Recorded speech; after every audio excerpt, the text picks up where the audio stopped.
Hey everybody, Mariner here, and welcome to the biggest game week in history. That's frightening, isn't it?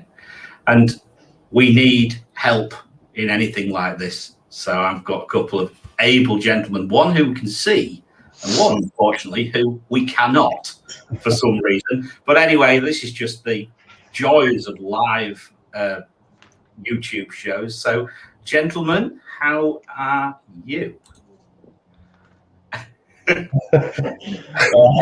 Dave. Good morning, Mariner. Hibbo, good morning to you. I'm sorry. Afternoon there. Is it dark in that? Is it dark in Northern Ireland, Hibbo? Yeah, we currently have a power cut here, so we're kind of having to add a little bit. It sounds like my week on It sounds like my usual weeks on FPL having a power cut. To be honest with you, this is actually the second laptop I've tried, so I don't know what I'm doing wrong, but that's... Don't worry about it. Well, you can still try to carry on fixing it while we're doing the bits and bobs, as I said. So just relax and go with the flow. At least if you want to flick V's or anything, just help yourself because nobody can see anything. So don't worry about it. Anyway, guys, let me tell you a bit about what we're going to do tonight. So, as always, we've got Gabe with us at FPL Lens, and we've also got Hibbo. That's at Hibbo_FPL. Now, Hibbo is a regular writer for Fantasy Football Hub. Obviously, Gabe does his matchups. You're all familiar with Gabe anyway. And yeah, we're going to have a look at double game week 26. And as I said, it's a huge one. And not only are we going to do that, we're actually doing things a little bit differently this week because instead of Gabe doing a look at matchups outside of the captaincy, because it's such an important week and you may be playing your triple captainship, we're actually doing it in the captaincy this week. And we've also got Sean going to talk about expected ownership, which is enough to confuse the living daylights out of me, or it always used to until Sean started to explain it to me. So let's get into it. The first thing we've got to do today, though, is we've got to give a special shout out to somebody who is a member of one of my mini leagues, which I play in. And it's actually the Singapore Super League. Completely free one, just for a bit of fun. We were trying to get something going with our Malaysian friends at one stage, but we never got it going this year. But Kate and Chopra, teams called Pick Nope, get it? Scored 130 points, and he finished 10th in the world this week. Wow, unbelievable. 10th in the world. Nosebleed territory, I think, is the way I would describe it. A bench boost of 26 points. That's what I normally get when I don't bench boost. Never mind when I do. But look at that. Credit to him, eh? 130 points, 10th in the world. Well done, mate. We're proud of you on the little red dot. So anyway, right. We're going to go on to the team reviews. And just Hibbo to let you know, this is when we come to it, we do it in order. And actually, the person who got the highest score goes first. And guess who that is this week, everybody? That'll be you. It's me. It's me for once. So let's get this clock going. And what did I do? Well, 91 points. 19k, previous rank up to 11k again. And a game week rank of 129k, which is in the top 2%. I finally got the right side of the bench of a benching. I played Areola over Martinez. It worked. I left Gundogan on the bench for Barnes. It worked. I was worried about it when Gundogan started, I've got to be honest. And I think Gabe might have something to say about that in a minute. But yeah, it actually worked fairly well. And of course, we had to wait a long time for Leeds. We had to wait a very, very long time for Leeds to turn up this game. But when they did, they really did. And I'm going to come on to Rafinha, because I always have a saying about people who are unlucky, and I say that they must have pissed on a witch. Well, I think Rafinha quite frankly, is probably one of the unluckiest players with respect to FPL I have ever come across. And Dallas might have given me a parting gift, but we'll come to that a little bit later. So that's me. I've covered it in less than 2 minutes.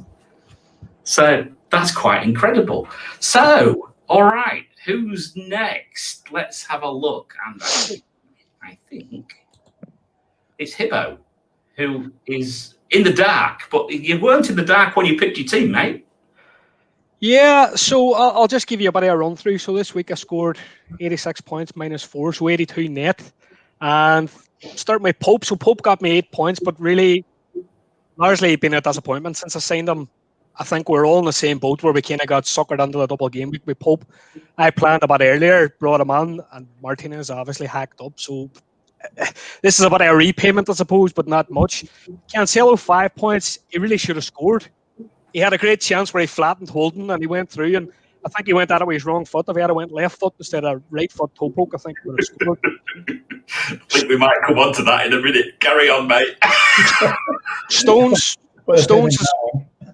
has been Mr. kind of reliable for me since I brought him on, apart from the double week where he scored big. 6 points. Dallas, but a hero this week. Since I bought Dallas, he's just been sensational, really. I kind of like in Dallas the John Lundstrom from last year, but I don't think he's getting the same credit because he started off at 4.5 as opposed to 4, but at times he's playing almost like an attacking mid. So I do think the comparison it's a good one. Kuffel auto subbed in for Grealish, I think it was. There were rumours that Grealish was going to miss out, but I left him on anyway. Gundogan, he auto subbed in for me as well for Cavani. Cavani was a bit of a disaster. I bought Cavani in 24, thinking I was possibly going to wild card in 25, but we didn't get the fixtures. I left him on. I actually took out Mikel Antonio this week, so I could have scored even better. Rafinha, double game week, legend, really. It was a good option to go against the Bamford EO, and I know we're going to touch on effective ownership down the line, but his numbers have been great the last few weeks. Salah, blank. Ings, hugely disappointing. Fernandes, doing his usual stuff. He's going to be hard to oppose this week as captain, but I think I'm going to go for it. And Bamford, Mr. Reliable, for the armband. Okay, so that's me. Wow. Yeah, I mean, fabulous. I mean, I love the way you gradually got through. You concentrated on it. When it went wrong, you just flicked straight past it. It's always the best way to just rifle straight past when things don't quite go right. To be honest, I had Cavani in 24 and did wildcard in 25, and I wildcarded him out. But yeah, he was a disappointment, wasn't he? And so was Ings. I can't believe how much of a disappointment Ings was. Okay, so Gabe, I'm afraid you finished third this week. Indeed. But and for once, I think it might not be the Mariner who has a rant. Away you go. Well, I don't even. Where do I even begin? So, Barnes. Let me begin with Barnes. Right. That's kind of the fitting place to begin here. Barnes, 13 points on the bench after him having a bias against him, then bringing him in because I wrote something on him. Then I didn't start him. But I played Gundogan instead of him. After a 57-point triple captain. How can you bench a player like that? It's just ethically and morally wrong. So I had to do this. I feel like I had to start Gundogan over Barnes. To be fair, I didn't expect Gundogan to play. But play he did, and he should have come away with a brace. To be perfectly honest, we'll get to that later as well. Ings. I've been Hasenhüttl. What can I say about Hasenhüttl? He got his team wrong in the second game. It showed. They lost the match. He had no business benching both Ings and Minamino while they're struggling. That was just a shocking decision, and it didn't go my way there. Ings could have come out with a goal in the first game, where Minamino scored. Fair play to him because he scored. But that could have been very different. The Gundogan Barnes thing could have been very different. And I went against the effective ownership. Like we said, it'll be a topic today. I went against the Bamford effective ownership. And I don't feel like I was wrong. I feel like the pick was right. Bamford really didn't do much until that second half of the Southampton game. Ings could have done so much more. Gundogan could have done so much more. I guess if I have one regret this week is Rafinha. I did come very close to captaining Rafinha over Ings, but I just like that Ings matchup in which he didn't play. So on we go, 60 points, big red arrow, looking to bounce back. Let's do it. That wasn't a rant. I was disappointed with that. I thought it could have been. I mean, look, I can rant for you. Your entire team scored 3 more points than Gundogan last week. I think I maybe chose to not use that lens, but I appreciate you bringing it up there.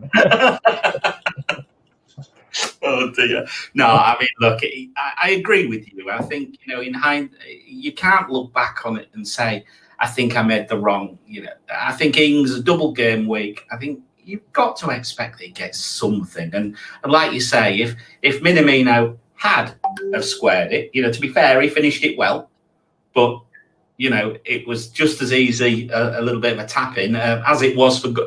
In fact, and I will say this, I benched both Cancelo and Gundogan, and that one decision was the difference between a red and a green arrow for me. And that one decision was linked to Cancelo's decision to not just pass the simple ball to Gundogan, assist, one decision, goal. That's a swing of about 20 points there. 20 points. And that's why it's hard for me to rant. It's the picks were there, the situations were there, and the ball just went a different way. And that's. I can assure you, if he had have squared it and Gundogan would have scored, I would have been ranting. Exactly. So someone in FPL is going to rant. So yeah, someone's going to rant anyway. Someone's going to rant. Right. Okay. So that's that first bit out of the way. So let's just pile through the usual bits and bobs. So first of all, we're going to look for notable performances, and we always just run through some stats here. So first of all, XG, top of XG was Cooper of Leeds with 1.69, and he missed them all in over 2 matches. Pereira of West Brom 1.07, Sterling 0.99, and Antonio 0.97. XA, Rafinha 1.98. Everyone missed. Pereira 0.98 and had an XI greater than 2 and no returns. Well, Rafinha and Pereira should be ranting, not me. Well, yeah, we'll come on to where we might actually tag people around that in the next section. Morpie 0.56, Bruno 0.54, and Veltman 0.54. That's a new one. I didn't think he was capable, but anyway, there we go. Big chances. Cooper 3. Could he? I was trying to fish for some information here about whether he was just hopeless or not, and I never got to the answer because I never actually watched. I didn't watch that first game. I think it was more a case that the balls on by Rafinha were just so high quality. So like when you look at the bonus points, Rafinha did nothing in one of the games, and he came away with I think it was 2 bonus points, but that was purely down to chance creation and stuff like that. So which you don't often see. You don't often see a player blanking an FPL but coming away with bonus points really. And Cooper was in the end of every one of those chances. So I kind of think at times watching Leeds with Bamford as well. Bamford was so unlucky with the offside. On another day, that was a hair's breadth away from really a haul. And I do agree with Gabriel. I think it was right to oppose Bamford in the week because there was enough holes in him. Yeah. But I do think he was unlucky to a certain extent too. Yeah, it's strange, isn't it? I mean, to see someone like Cooper, top of XG and big chances, crazy, right? Absolutely balmy. Other big chances, Antonio 2, Pereira West Brom, that's the 3rd time he's featured, 2, Sterling 2. And this is the other one, shots in the box, Cooper 6, 5 on target, no goals. Roberts from Leeds 4, only 1 on target. I was cursing at him once or twice, I have to say. Vestergaard, who we did talk about last week, 4, hit the bar, didn't he? Welbeck 4, Kane 4, only 1 on target, and Loftus-Cheek 4. So some interesting, different names popping out there. to be honest, which was quite surprising. Did you guys see anything else which I missed with respect to notable performances? Gabe? Notable performances. I mean, I think the double game week was really all about Rafinha and him, people like realizing how good he really is. I mean, on those players, Cooper was like, he seems like a smart player. He knows where to be. He gets in great pockets, but watching him shoot is a little bit painful. Like, poor guy, I felt a little bit bad for him because, but you know, you take the good with the bad. He's a defender. He's not supposed to have a great shot on him. No, but I think you covered it pretty well. I don't know. Did you see anything notable, Hibbo? One that stuck out was St. Maximin for Newcastle. I thought he was absolutely amazing against Man United. He put one high and hard on the roof on net, and he had another couple of chances. And, you know, let's face it, we're not really going to go and pick Newcastle players, but he could be the kind of player, if you're really trying to make breaks into those higher levels, higher tiers of rank. If he had a good run of fixtures, it wouldn't be the worst option. Now, I've also been very impressed with Lingard since he went to West Ham. Again, we're looking at West Ham at the minute. They don't have double game weeks. They don't blank in 29, but their fixtures are going to pick up towards the tail end of the season. And I think Lingard, possibly Cresswell, could be the way to go now for West Ham and the run-on, like, you know, because I know you had Cresswell, Gabe. Yeah. It was criminally underowned. When the chance came for me to buy a West Ham player, West Ham defender, I bought, well, your little Prince Kufel, and geez, he was a bit of a dud in comparison to Cresswell, because I think when I compared the points between the two when I bought him, I did have the money for Cresswell.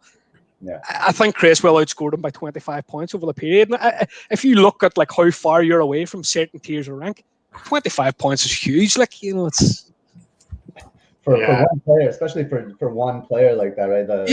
And so fall to Cresswell, and I think Cresswell was a great buy, and he kind of got too expensive. You know, if you were going in like in the game weeks in the 20s and stuff, I brought Cresswell in game week 9, so I got him at 5.1. But I don't know. I probably would have made the same choice as you, Sean. I probably would have gotten Sofal if I were buying him later on in the season. I probably wouldn't have afforded Cresswell. Yeah, it's fair. It's strange. I have to say, I think your shouts are really good there, Sean. I really do. I think, say, Lingard certainly looks the part, doesn't he, at the moment? And as I say, St. Maximin, I did own him for his 3 assists last year, so I have got a little bit of a soft spot for him. But I agree, I'm not sure I'd go too close too far towards Newcastle at this moment. Okay, right, now we need to go on to the fun bits. Right. That has to be, doesn't it? Who else could actually be in the Hall of Shame? Really? You know, let's face it. What on earth is going on here with Jack Grealish? I mean, come on. There was 20 photographs out there, and he wasn't on a single one. And then FPL get the blame. I mean, look, at the end of the day, FPL Insider, yeah, I mean, he's written his bot, hasn't he? I don't know how these things work. Don't ask me. I'm 50 years old. I ain't got a bloody clue. But it's pretty smart. Yeah, but it's fair enough. I mean, you can see why they're doing it. But to turn around and ban them and things like this from FPL, just tell them to change their names. Just do something like that. I can't believe it. I mean, and then, did you hear what he said tonight? Did you hear in his press conference? He says, I don't live in a fantasy world. I live in a real world. Thanks very much, mate. I think you've just made a few I think you've certainly brought yourself into the Hall of Shame, Mr. Smith. You know, this reeks of desperation from a manager when they're I mean, and not to denigrate him or anything. It's actually to just shine a light that when people get stressed out, his star player, right, has gone down. We don't know for how long, but he does, so he's probably worried.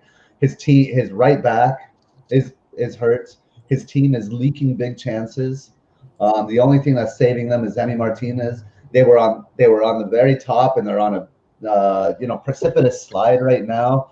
So the guy is probably stressed out, and he's reaching out and kind of doing these like heavy-handed tactics, right? Lashing out. He's lashing out, and I feel for him, but I'm also like, you are a Premier League manager, man. You got to hold it together better than this. Lashing out at FPL. If you don't live in a fantasy world, then why are you lashing out at FPL instead of worrying about your actual team? So, exactly. And I don't think they realise. I honestly think I was thinking about this. You know, there's 8 million players. Well, probably isn't, because there's a fair few people probably got more than one team. But let's say there's a fair chunk. There's a good few million players, right? And you know, FPL does an awful lot for the Premier League. An awful lot. I'd be surprised. So they don't want to diss it too much, you know, in my opinion. But anyway, he had to jump straight into the Hall of Shame because for me anyway. And we've got a couple of people who can join the Grand Slam of Shame, which that's an XG and an XA of 0. But as we were a bit struggling for it, really. But there was Eze. I said, well, it wasn't really easy for him this week because he managed a 0. McBurney managed a 0, and Lord Lundstrom of old managed 0 and 0. Although really, that's probably about expected this year, isn't it? Mm-hmm. So they make the Grand Slam of Shame. And as for the Troll of the Week.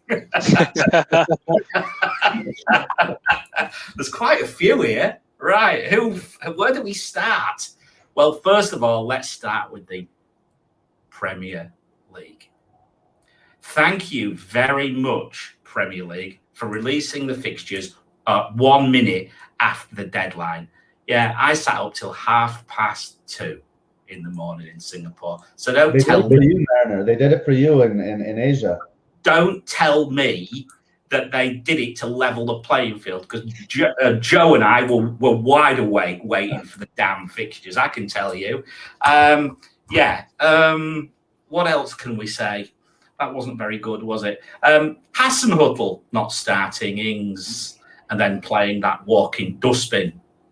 Adams. That's my rant of the day.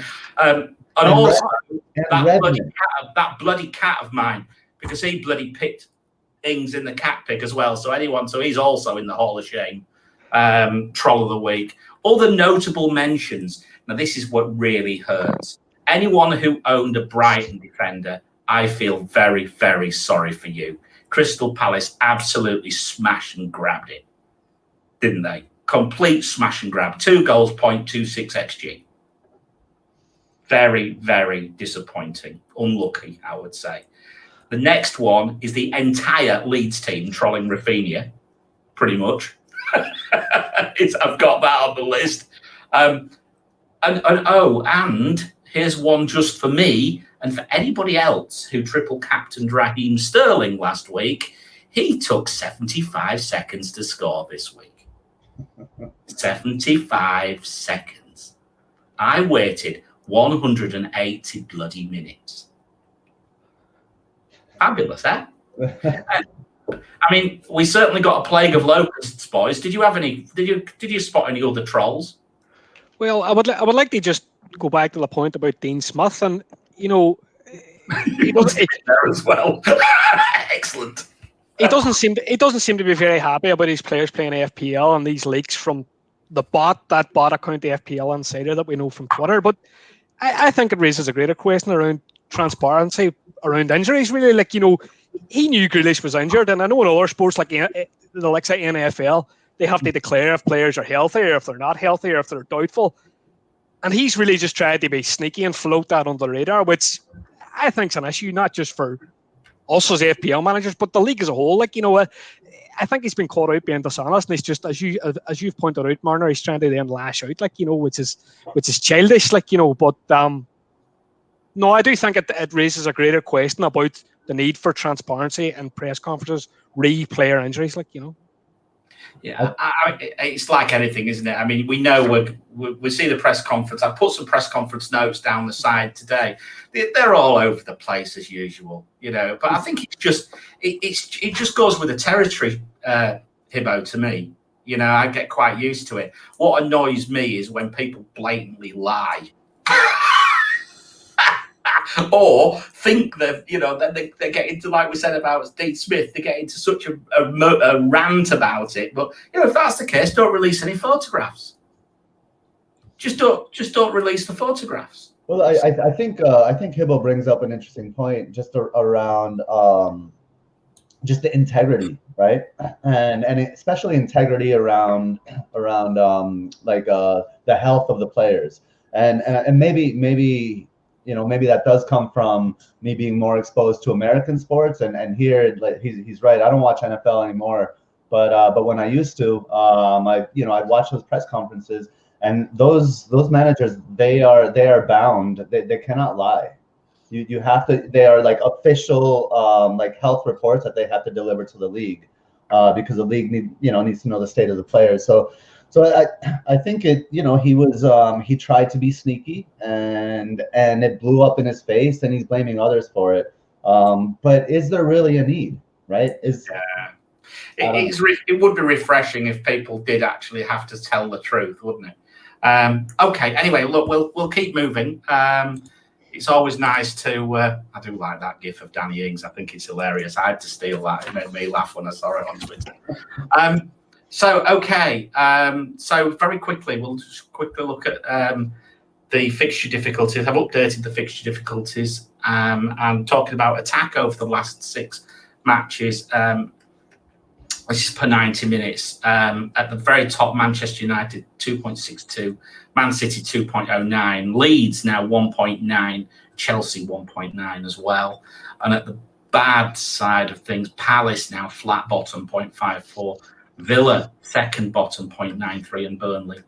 And notably, and this is what's very interesting, Arsenal, Southampton, and Spurs 4th, 5th, and 6th worst now for XG in the last 6 games. Shots in the box, Brighton topped it with 13, probably because of the Palace game. Leeds 11, Chelsea 10. This is per match again. And then on the bad end of it, and again, this makes me very interested to know what people think about this. Everton now worse for shots in the box in 90 minutes, 4.4, worse than Palace. And also worse than West Brom, 4.5 and 5 respectively. And big chances, Manchester United, Chelsea, Man City. And at the wrong end of the stick for big chances, Palace. 1 big chance every 4 games, boys, for Palace now. They did a real smash and grab job in Brighton, didn't they? Like? Total smash and grab job. Yeah, absolutely. And what I'll say with respect to the fixtures, I'm going to leave it. By all means, pause the video, take a look at it.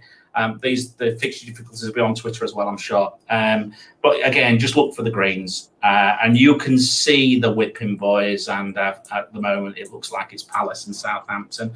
And to be honest, I was giving Southampton their due, but they didn't look particularly good, I thought. So I think they are targetable. And now Romeo's out. Is he back out? He's out for the rest of the season. So that's a big blow. That's huge. Yeah. I want to point out something that's standing out to me here is Spurs' defense. Not good. Do you want to move across the defense? Yeah. I was looking at Spurs down. Look at all the red for Spurs. Yeah. Right. So we have this idea that Mourinho plays a conservative game plan, and he does. But even that's not only is it not working for attack, which it rarely does, but it's also not working for defense. So we go back. This is like level 3. We're getting into like Dante's Inferno, right? And the different levels of hell. We're on level 3 of Mourinho's Inferno death spiral. You're absolutely determined to actually get this in every single It's happening, and I'm backed up by the metric. I would just like to add a bit about Spurs really over the last 6 defensively. Now, my take on it, I know they played a lot of big teams. They played Manchester City, they played Chelsea, they played Liverpool, they played an informed Brighton, they played an informed West Ham. Looking at the games and what I've seen from the matches, a lot of the errors in games were self-inflicted. Eric Dyer has made blunder after blunder. Lloris has been hesitant Joe Rodon has cost them goals as well. And I kind of wonder, Mourinho seems to be chopping and changing his centre half pairing a bit. Dyer comes on with Davinson Sanchez. Sometimes he leaves Toby out, who I think is his best defender, But Reguilon's been a huge miss for Spurs. Looking at the Chelsea match, Dyer was badly exposed by Werner's pace for the goal. Came down Reguilon's side. Same for the goal against Brighton. It came down Reguilon's side. Now, I think Davies coming out and Reguilon going back, and I think it's going to make a big difference to them defensively, but also playing out from the back. If I'm being completely honest, I kind of think Spurs feel a bit trappy. We get this in FPL where you're coming to double game week season, but you also have, say, a blank game week, and there's a team that have fixtures and they're badly out of form. And looking at Spurs, the form hasn't been great. You can caveat it whatever way you want, which I have on my piece for the hub. But at the same time, you're kind of feeling in the dark, hoping that they're going to come good. And yeah, is it going to happen? Yeah, it's hard to say, isn't it? I mean, I have looked at Spurs defense, but I couldn't work out who was playing, who was going to play. That's one of the biggest problems. I think Reguilon again. I think probably is the best option if anybody's absolutely desperate to go. You couldn't buy him, but No. And I brought I'm bringing Reguilon in for in a draft team. Right. And I do think he's a good shout. I think him returning. You're right, Sean. It will be massive for Spurs. He is by far their best defender. As a Real Madrid fan, I'm a little ticked that we let him go. We let two right backs go, Hakimi and Reguilon, and they're both great. And our right back sucks, Carvajal. But anyway, I do think that they have been made mistakes, but their mistakes are not for example, at the beginning of the season, right? Brighton had been making a lot of mistakes defensively, and they were playing solid defense, but allowing goals, right? Spurs are allowing opportunities because of their makeshift back line or of the rotation there.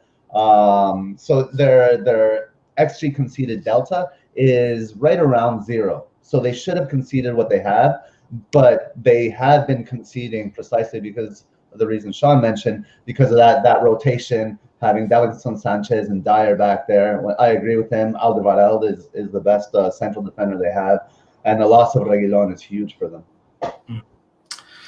So, okay. So, I mean, again, just look for the greens, everybody, or look for the reds for difficult defences to play against the greens. Obviously, Manchester City top it, Chelsea and Brighton now with respect to XG.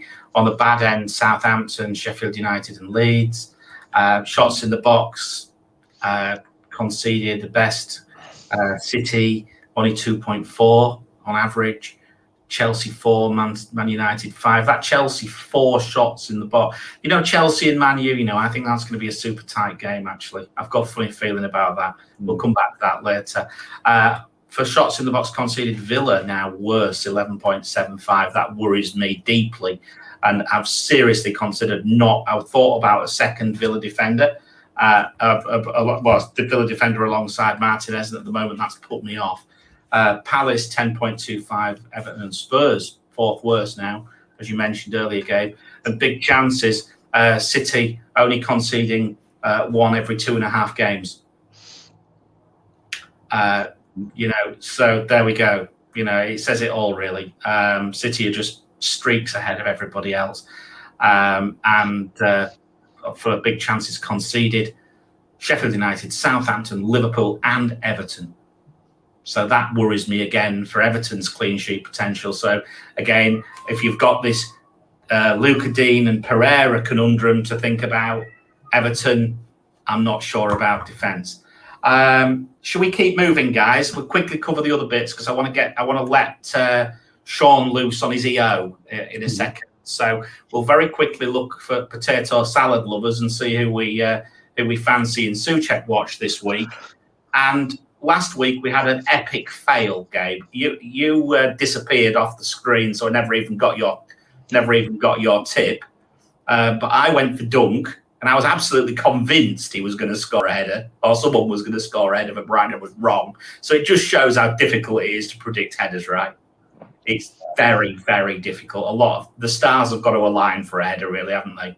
And Nima went for Sheffield United and failed as well. Now, this week of interest, Fulham and Palace. Fulham against Palace, interestingly, as a Adebayo owner. I can't even say that bloody name. Nearly as bad as Sean saying Doherty. Sean, can you say Doherty for me? Doherty.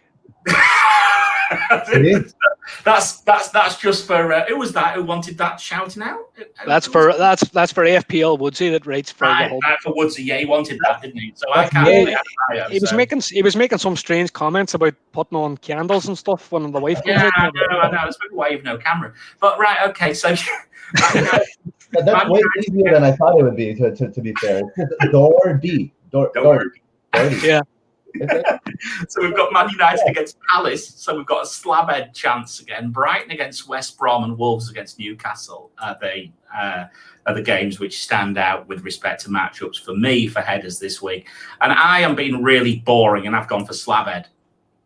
I think so have I.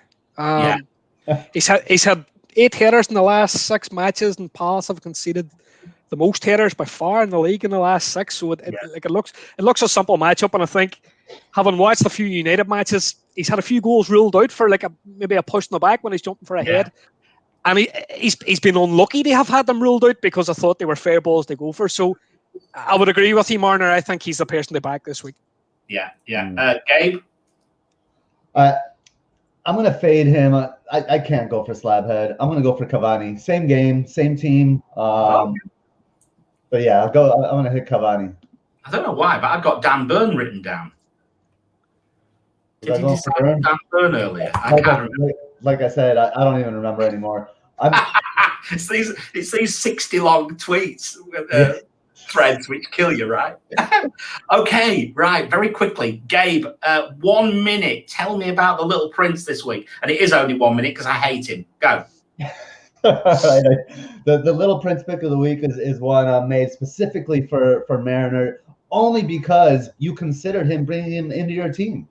You actually thought this. So I can't believe you said that. I can't believe you let my secret out that I actually had this man in one of my teams this afternoon.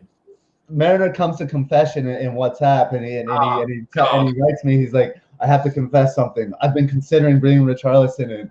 And that's the moment that he became the Little Prince this week. So I knew Mariner was not going to bring him into the team, so I'm going to bring him into the show. And really the thing is, Richarlison is such a streaky player, and these things are hard to gauge, right? So it's just it's designed to be. It's a heart pick. It's someone that I think is just gonna, he's returning against Liverpool and City. And I think he's going to continue trolling you, Mariner, for at least one more week here. He's going to do well this double. I think he's actually a decent shout. I think, I'm not. I'm just really struggling to.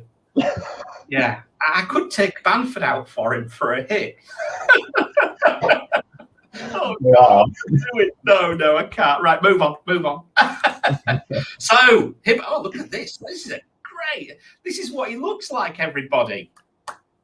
So this piece of artwork was designed by at the FPL Doodles in the community. So if anybody's looking for a piece of work done, I'm going to give Doodles a shout out. Can I plug him as well? He drew something for my son's birthday last year. Jeremy at FPL Doodles 1. Jeremy is incredible. Really, really great guy. Wow, I have to say it's very good. Does it really look like you, mate? Because obviously we can't see you. No, that doesn't look like me at all. I hope you don't wear lipstick though, because it looks like you are on this. Just that's why I have the lights off, Marner. Okay, mate. Right. So you've got the floor's yours. Tell us about XO, mate. Right. So I wrote a piece. I've basically been writing FPL content now since January. It was born out of lockdown. I was bored. I didn't have much to do. I've been playing the game now for properly since, I don't know, maybe 8, 10, 9 years or something like that.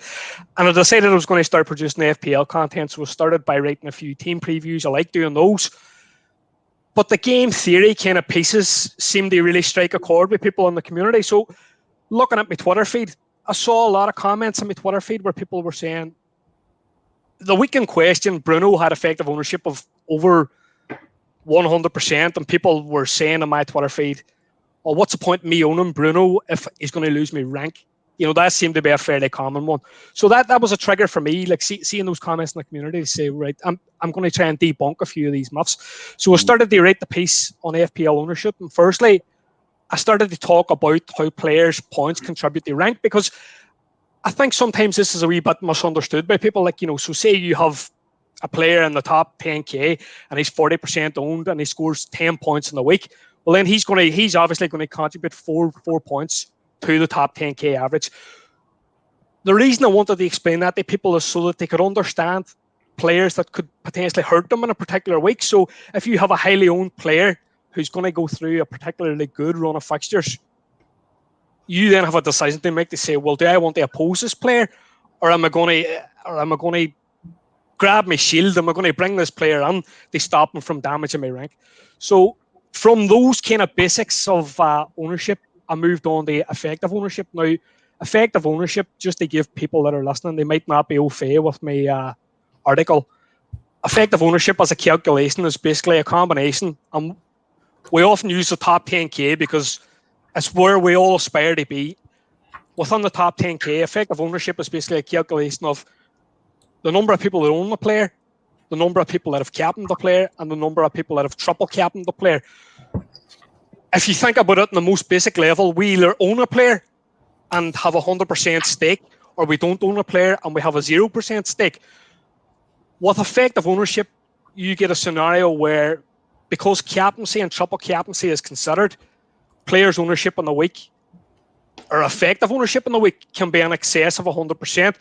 So, like, if you're looking at the week just past here, looking at the top 10k, we've got Bamford there at 180%. We'll just say 180% effective ownership. So, to give people a bit of background, if you captained Bamford in the week, you have 200% of Bamford. Okay. The problem with that is Bamford's ownership was that high, really. Your gain was always going to be extremely minimal. You were only going to have a 14% gain on the top 10k average if Bamford hits, for example. Now, my piece basically touched largely on explaining effective ownership, but talking about sword plays and shield plays. So I use this kind of imagery of attacking the game or defending.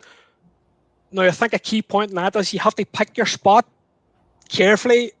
Ownership, it is what it is. It's driven by the wisdom of the crowd. Like, Chris, you're not far off top 10k. The people on top 10k aren't mug players. They know their FPL. They make the picks that they make for the right reason. You have to respect the wisdom within that. But I think that there's merit in looking at ownership in terms of picking a spot where you can say, look, I can attack this. And I think in the week gone by, I think Gabriel called it perfectly. When he attacked it, it didn't work in terms of Ings. He didn't know that Hasenhuttl was going to rest Ings for the best fixture within the double game week. But there's huge chances, there's huge opportunity to chunk rise and rank. If you see the like of Bamford, you can predict EO to a certain extent. So if you know that, say, Bamford's coming into the week with, say, 90% ownership, you can look at captain polls and you can see, right, 80% of people or maybe 70% of the people are going to captain them. So it's a good chance for you to predict, well, what kind of EO are we particularly looking at for this player? You can predict that it's maybe going to be, say, in his case. I had a good conversation with a fellow on Twitter, Praz FPL. I'll give him a bit of a shout out here.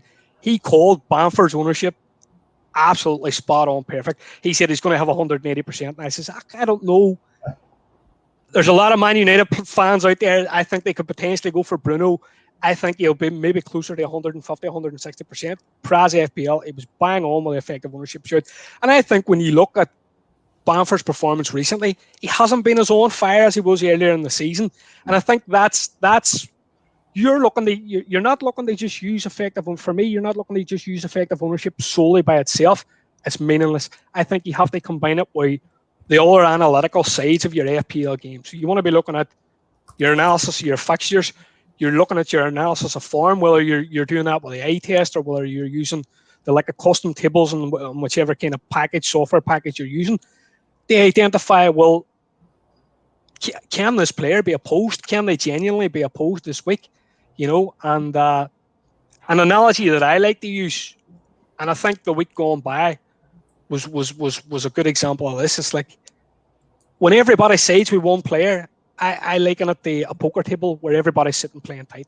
So this is everybody's sitting and they've got their wee cards and they're making their wee silly bets, and they don't want to give too much away. And I think that's what people were doing last week with Bamford. But I think that approach, it works maybe if you're high in rank. And I think an important factor to consider is what your goal is. So if your goal is they achieve top 10k in the season and you're already there, you can afford to play a wee bit safer. You can afford to play a little bit tighter. But if you're chasing rank, like looking at myself at the minute, I'm up to maybe 2-3-2. I've had a top 5k, I've had a top 10k, I've had a few finishes just outside top 10k. I can't play the same way as somebody in the top 10k that's trying to defend their position. It doesn't make any sense. It's a bit like playing, again, I'll bring you back to poker.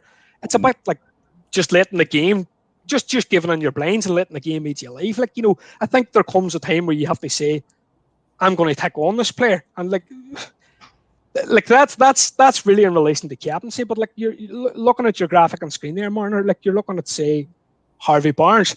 He's got a gold star beside him, and Harvey Barnes is owned by just 5% of the top 10k. Staggering, really. Like, so just owning, say, Harvey Barnes, let's park captaincy to one side, but just owning Harvey Barnes, you're going to have 95% gains on whatever points he scores in relation to what the rest of the field are doing. And like that's crazy. That's crazy. Like, very true, because I was watching the game actually, and obviously he had 2 returns in quick succession, didn't he?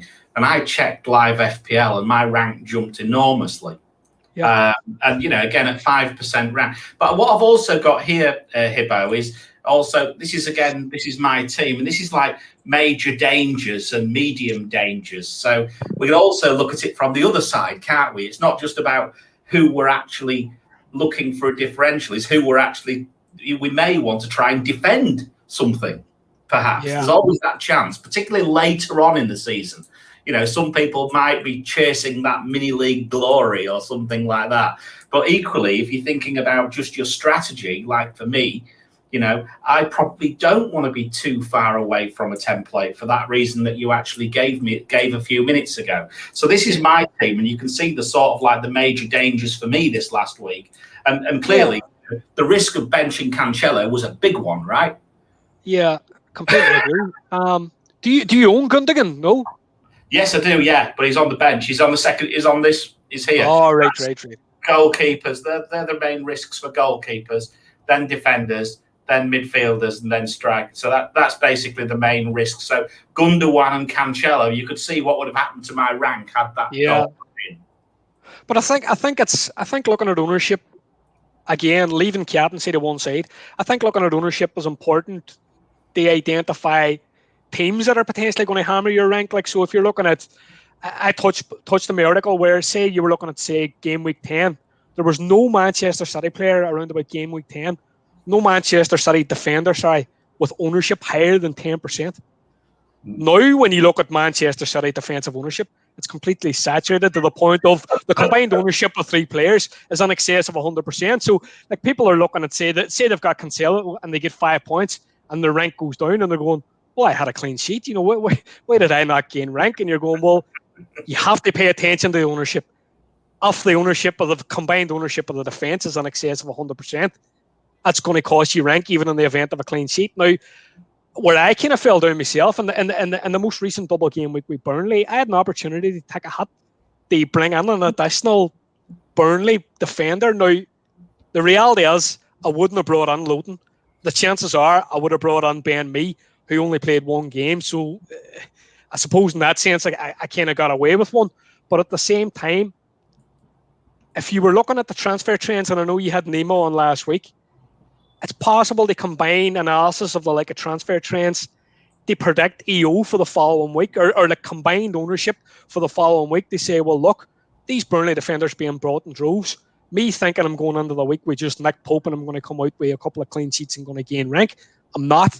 I'm going to get aired up, and in terms of the Burnley defence, I'm going to lose ground. So I think it always has to be considered, and I think new players to the game maybe don't really understand ownership. They don't really understand effective ownership, but I think understanding around combined ownership of defences and then shield and sword picks in terms of captain, if I'm looking at, say, this week to me is, if I go back to the analogy of the poker table, this week is everybody's playing loose. There's no dominant captain. In fact, if you look at the captain polls, I think most of them have Kane. Maybe what was your captain poll, Marner? What? It is Kane who tops it, yeah. But really, yeah, and I think most people, I think virtually every poll has Kane top. Which is kind of funny, in a way, because Kane's ownership, I think you had Kane in your team there, and at the close of last game week, he had kind of sub 20% ownership. Now he's being bought.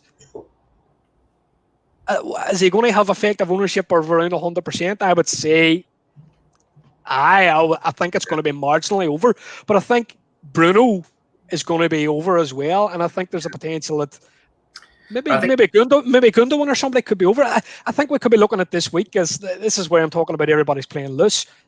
This week is that you're maybe going to have 3 players with effective ownership greater than 100%, which could be interesting. I think then people think, oh, it's a split week in terms of the captaincy poll. I'm going to do something different because this is a chance for me to chunk raise if these boys bomb, yada, yada, yada. But what I actually think is it's actually a great week to play safe, because a lot of people are going to maybe take a chance on this week and say, oh, well, I'm going to go for DCL, or I'm going to go for, I'm going to go for a Man City player. I couldn't back a Man City player this week solely down the rotation. I agree. I agree. But that's the captaincy. We'll come on to the captaincy in a few minutes. But I think, yeah, I mean, you make a great point. And of course, when we are talking about captaincy, we can't forget that there'll be a number of triple captains deployed this week as well. And that's going to significantly affect the EO as well, isn't it? I was just going to show you this last slide. This was my team. This was the effect of my team. Before you go on, can I just have a couple of questions for Hibbo there on the previous one. Just to kind of I love one thing I've really learned from Hibbo in the past few days here is that idea of when the field is tight, play loose, and when the field is loose, play tight. But one question, I guess, is when the field is loose, what does tight look like? Like when the picks are so spread out, is tight look like picking one of maybe the 3 most popular picks? Is that what that means there, Sean? Well, look and say it this week, and I'm saying the field is playing loose, okay, where captaincy is going to be quite spread. Mm-hmm. My view of tight is a heavyweight pick. I wouldn't really want to be going too outside the box. I know people are looking at Everton's fixtures and they're saying DCL. I look at DCL and think he doesn't have a great ceiling. He doesn't really get bonus points. I would be looking at a player that has a plum double. I know you guys are Kane and Bruno. I think I'm going for Kane. Looking, it's hard to oppose Bruno at any time. But for me, tight is Bruno or Kane this week. Right. Let everybody else make their mistakes. That's my viewpoint on it. I like that thing. That's a coin flip here. But what I'm going to say is, look at it at the most basic level. These guys don't get rotated. These guys are both on penalties. Yeah. In terms of bonus points, I wrote an article recently about bonus points, and I touched on the idea of baseline and stuff. These guys are far and away the top bonus point scorers in the FPL. At the minute, Kane's got 28. I think Bruno's got 30. These are things that you want to factor in whenever you're going to double up in fixtures. They could really haul big. Yeah. I kind of look at Bruno this week and think, Palace are dreadful. Bruno's great, but then I look at the second game and I think it could really be tight, tactical. It wouldn't surprise me if Chelsea Man United was 0-0, and I think that's an important thing that FPL managers need to bring under their armory. I think a lot of people maybe they'll buy a subscription to a site, and this is what I like about the work that you guys do, especially you, Marner, with your magic and all that kind of stuff that you do with the spreadsheets. Is have your own thinking around fixtures. Like a lot of people just take what they see in sites as gospel, whereas like my way for playing on FPL has always been a case of the eye test and like looking at Palace. Palace have been an abomination. Looking at Chelsea, I think Tuchel will maybe go out just not to get beat. I do fancy a 0-0 draw. I've been saying it all week. It just screams 0-0. I might be completely wrong, but it does. Guys, but then just a touch back in Kane. I know you're probably tight for time and stuff like that. Well, not that bad, but I want to keep the conversation for the captaincy till we get to. Right. Okay. Yeah. No. That's good. That's good.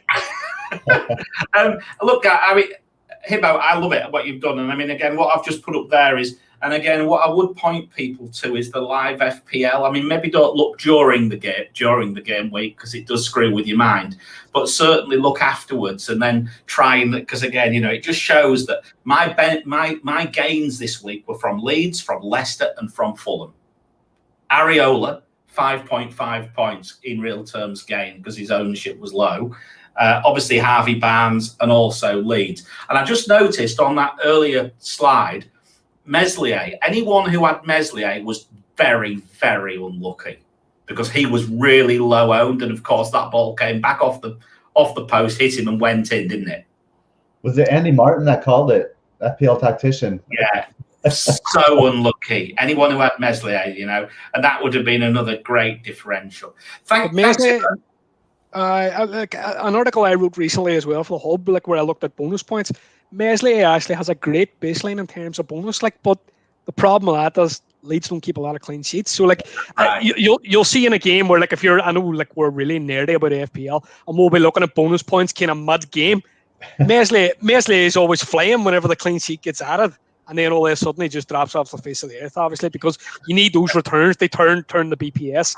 Actually, and the bonus points, normally Rafinha bucked the trend there, I suppose, but. Yeah. All right, guys, look, let's keep going. I want to get through this very next couple of sections. I want to let Gabe go for about 15 minutes on captaincy, and then we'll take some questions. So we're moving to the captaincy section now. So last week, we did all right. Bamford, he didn't tear any trees up, but he at least returned on the metric.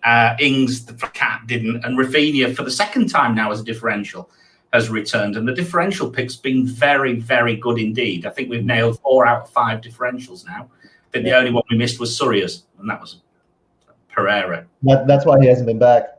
That is right. Yeah, sacked. No, I'm only joking. We love him, really. And the metric is really tearing it up. And I know we're going to come on to the metric in a few minutes, but now, it's on a 7-week streak now. So we can't complain with that. And it's managed to get 2 double figures during that time. It still seems to be getting the steady sort of returns, but it's returning every week, It's now up at 76% hit this year. 76. It's crazy. Projected to get 608 points. I think in real terms, I got 460 last year. So, it just says it all, doesn't it? At an average of 16 points a week. And I've now turned the corner, I'd like to think, with 2 captaincy returns in the last 2. So, but I'm now trailing this damn metric because I keep going against it. And we'll see. There is a chance, Hibbo, that I might be joining you. It's a bit of a spoiler.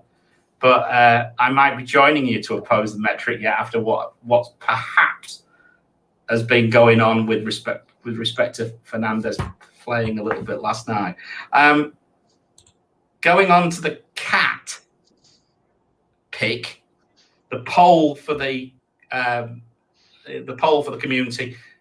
Kane nearly twice as much as Bruno. I don't know. It doesn't seem that. It seems a lot closer. You mentioned the word coin flip, Sean. Yeah.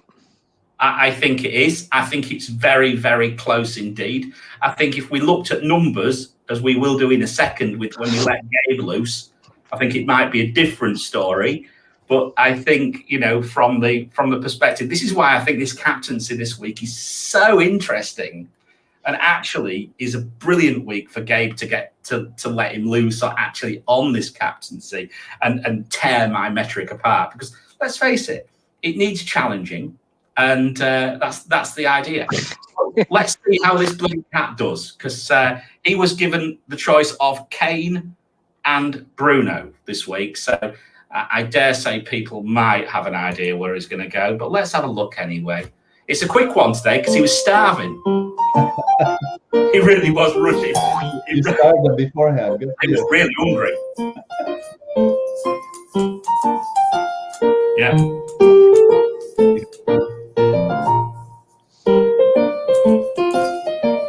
Come on, hurry up, Cam. Gives us a chance to recover Hibbo for a minute. Have a drink.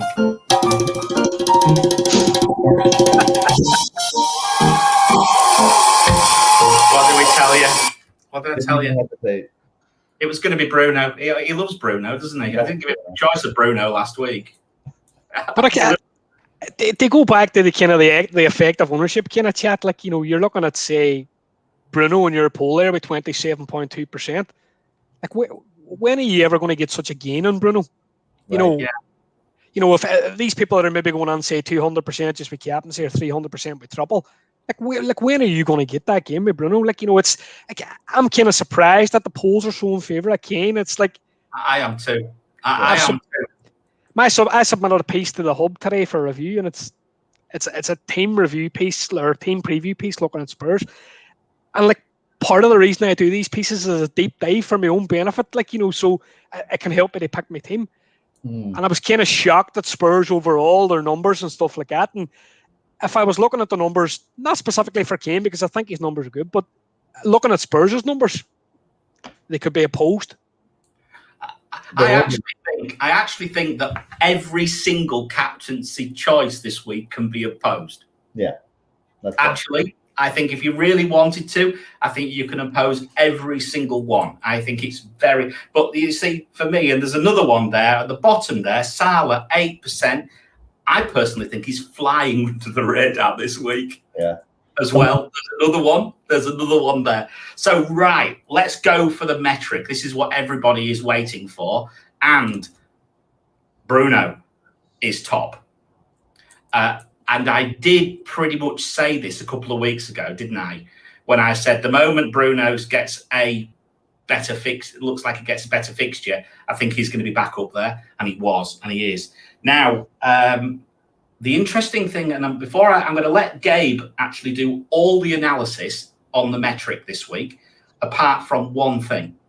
And I have done the analysis on the rotation, and I am presuming that Gundogan and players like Man City will rotate more than the other teams. Now, we could even make this even more, and this is where it becomes interesting.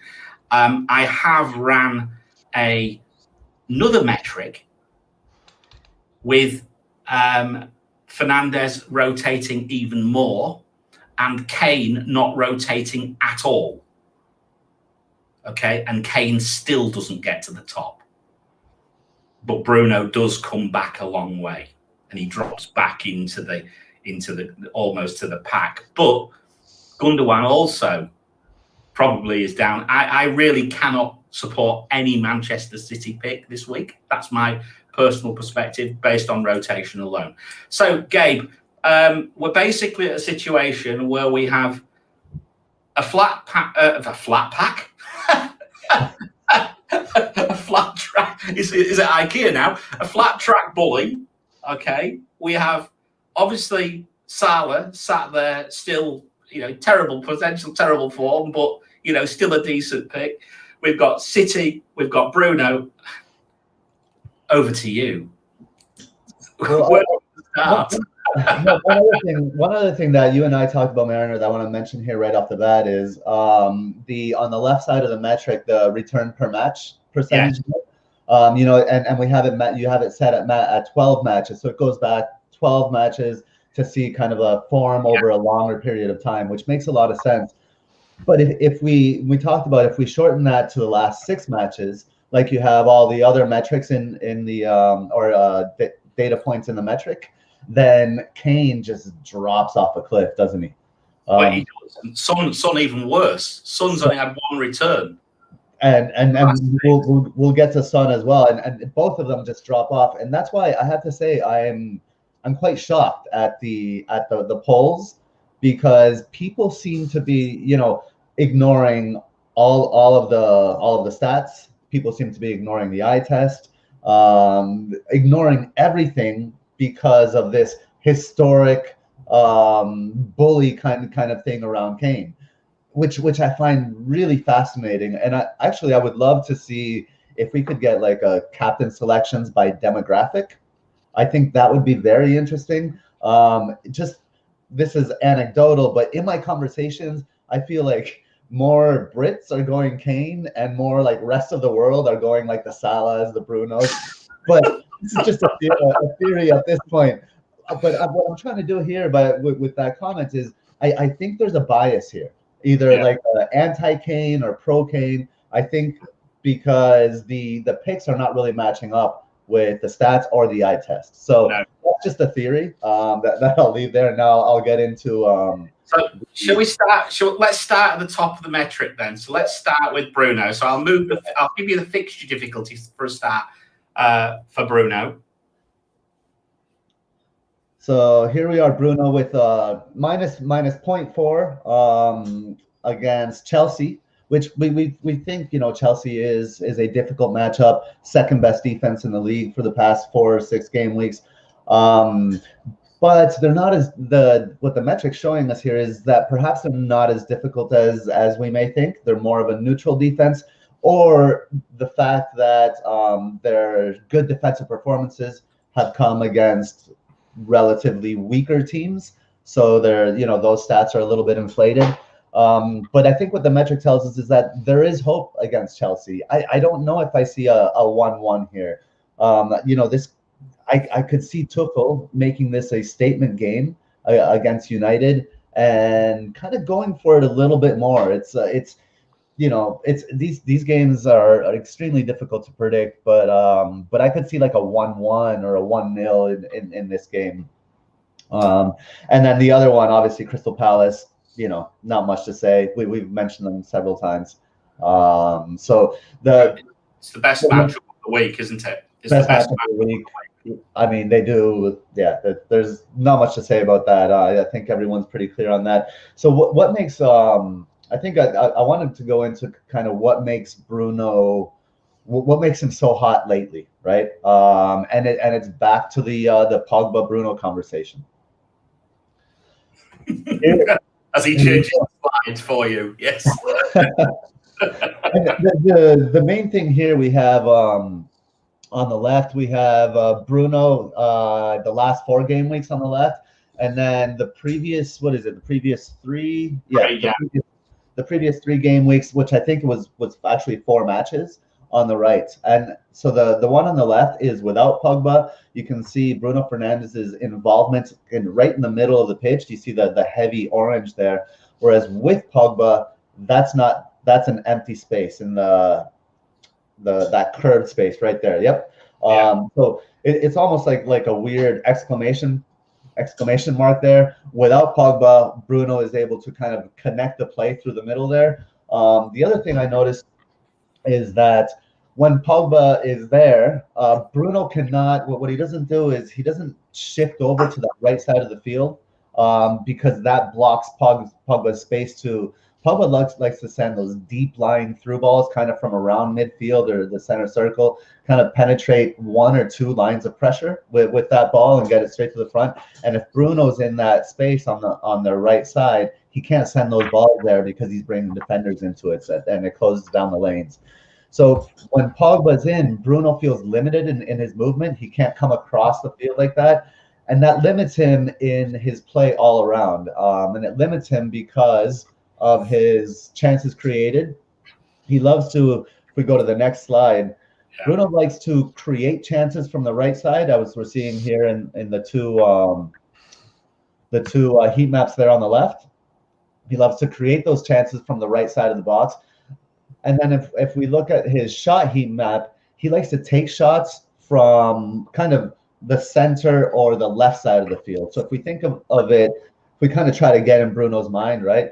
He comes across to the right side of the box to send balls in far post, and that's where he creates his chances. Now, when he's in the center of the box or on the left side of midfield, he's kind of cutting in or driving into the box to curl balls to the far post, taking shots. So from the right side, he creates chances. From the left side, he takes chances. And if he doesn't have the freedom to move between those sides and both create and take chances, it just limits his playability altogether, and it kind of cramps his style, so to speak.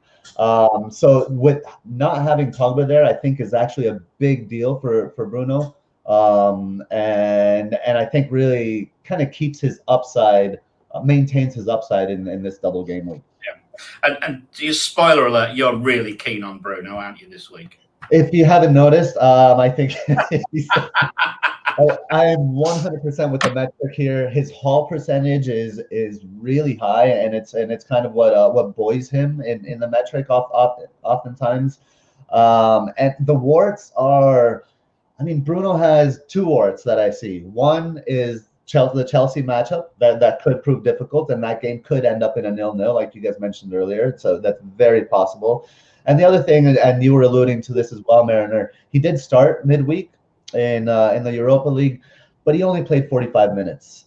That rest in the second half, I think, is the indicator that we needed to say that, okay, for me, it seems for me from how I'm looking at the stats and the eye test, I don't think this week's captain decision is really that close. I think Bruno is by far the standout option. I mean, what I did, Gabe, is I did play with the metric a little bit, and as I say, we changed it to 6 matches. What I also did is I also then changed the weighting of the 2 fixtures so that he wasn't going to play as much of the Palace game. Mm-hmm. Because that's the second game. I think he will play all the Chelsea game, but he might not play all the Palace game, and that does drop him down the metric. Yeah. I don't think there's much chance of him being rested, if I'm being completely honest. I think that, like, the FPL community, whether it's in message boards or whether it's on Twitter, they go mad for rotation, and I just think that Bruno's like United, and like when you watch a Man United game and like Solskjaer's in the sideline and he hooks him in maybe like 86 minutes, Bruno's absolutely spitting nails. He's thinking, well, I want to play 90. He wants to play every minute. He wants to be involved in everything that United do. And United are trying to finish as high as they possibly can. They're not going to catch Man City, but they have the potential to trample across everybody else, and maybe like a second place finish, it would be a great finish. And like you're running under now these kind of what I like to call championship game weeks now, where this is what decides your season. I don't think giving Bruno the day off against Palace is a good idea, and I can never see him being brought off in like 60 or 70, because Solskjaer's not like Pep Guardiola. He doesn't have that huge amount of squad depth on the bench. I think Bruno, basically, if he's going to have any kind of reduced minutes, he might come off in 85 or 86, or that's it. And the game will be won when he comes off. I think earlier in the season, Solskjaer took him off, and they maybe dropped points. I think, which I can't remember the game now, but he was maybe hooked and they conceded late. It was a Palace game, right? It might have been the Palace game. It was precisely the Palace game. It might have been the Palace game. It was. And I don't think Solskjaer's going to make that mistake again. No. And Bruno never wants to come off. And this is the thing. He had his rest in midweek. And, people talk about restings and they say, like you're a football coach, Gabriel. Like, people talk about restings and they say, oh, playing a game every three days. When I was 26, I could have played a game in the morning and a game in the afternoon. Yep. Do you know... obviously that's not elite level sport, but at the same time, these guys are fit as fiddles. I don't think rest is an option for him. But what I will say in terms of captaincy for Kane, whenever I was doing my analysis in Kane, I was looking back at the last 6 weeks. I think it's worth bearing in mind that his stats include the 45 minutes against Liverpool, and his stats also include what I think was Kane coming back too early from injury. I don't think he was ready to come back against West Brom. And I think that's reflected in the fact that he hasn't been playing Europa League football. He's opted out of that because otherwise I think Mourinho would just flog him like a dead horse and just play him every minute that he possibly could. Now, I will flog him. He'll definitely flog him, mate. That's why I've got him down as playing every minute of both games. And when I look at say the two fixtures, West Brom and West Ham, when I look at those in isolation and I take say Man City out of the mix because Man City are such a dominant team. Kane had like 17 shots in those two games against West Ham and West Brom. Like that's a crazy stat. He was like coming out and hitting like 11 against West Brom, and like I had it in my article that I did for the Hub. If you look at like even Kane against Man City, he hit the join between the crossbar and the bar with a free kick. He should have scored. Against West Brom, he scored his goal. He could have had 3. Against West Ham, he could have had 2 assists.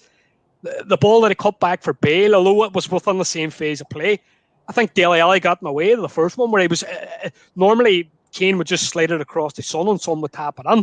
But Dele Alli nearly got in the way. So I think the second time when the ball came back to Kane, he thought, fuck this, I'll just cut it back to Bale instead. And like looking at Bale, like I know like user Andy like kind of you would talk about Burnley and you would talk about Fulham as if they have low blocks. I think Bale could be a big factor for Spurs because he has that bit of trickery which can, if he beats a man, he takes a man out of the game. I think that could be the kind of trickery that could unlock these games. And I see Bale playing minutes. He's hardly top as an FPL option because he has like 0% ownership, and that's because his price is absolute abomination. But apart from that, I am hot and Kane this week. I really am. We'll come into him in a minute. But I mean, the good thing is that we probably don't need to do an awful lot of him when we get there. But that said, Gabe, Gabe, I think you've got some serious opposition on this pod today about Fernandez captain now. Some serious, and to be honest, the chat's going crazy as well. We've got people going off. I'm not captaining Kane, Chris, because you are. So what Blitz has just said. Oh my God.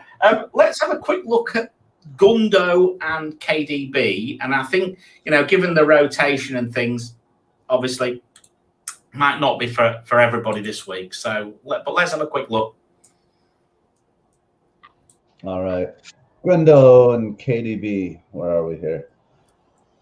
Well, sorry. Oh, there we go. Sorry. Gundo and KDB. We're looking at their matchups here. Man City's matchups, both positive matchups. We have West Ham at 0.8 and Wolves at 1.1. They're both positive matchups, but I think the metric is a little generous. If I'm being honest, in this case, certainly Wolves, and the reason the metric is honest, for our viewers here, is because it does go back 6 weeks, right? Because you are trying to get a representation of current form and a little bit of historical as well for the season. So that's a good, I think, number of game weeks to go back.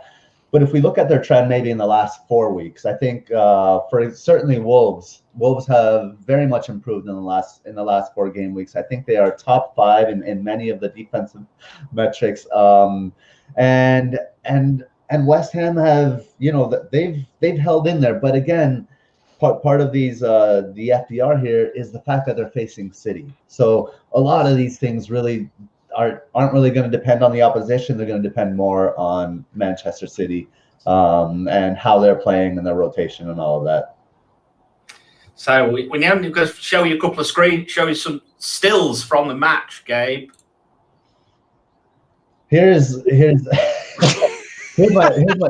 broken heart.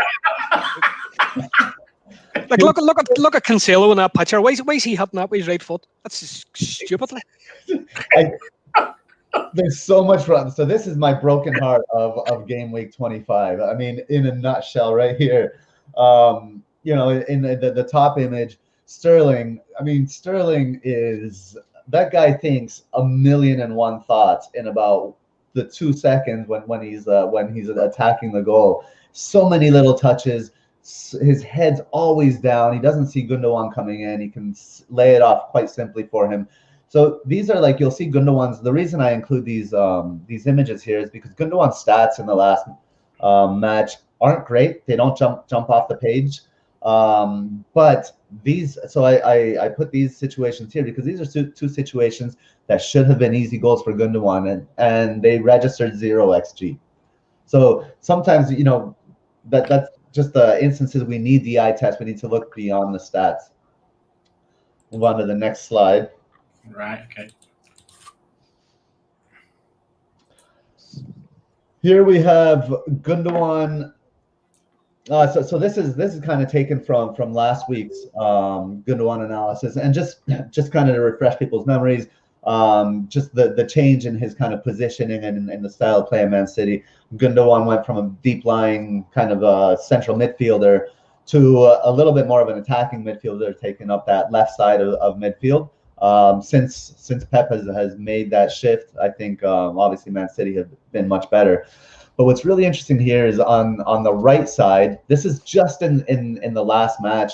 We see where KDB has been parked, right? So instead of KDB taking the right side of midfield like he had in kind of the earlier this season, that area of midfield where Cancelo is now filling, KDB has parked himself, or at least the last match, he parked himself on the left.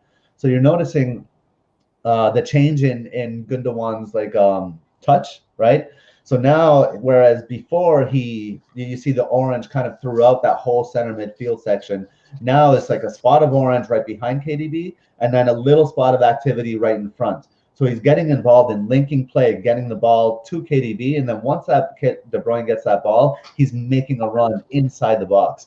And those are the runs you want to see from Gundogan. The fact that that's continuing after one game of KDB being back, I think is positive signs for the idea that his role is not going to change.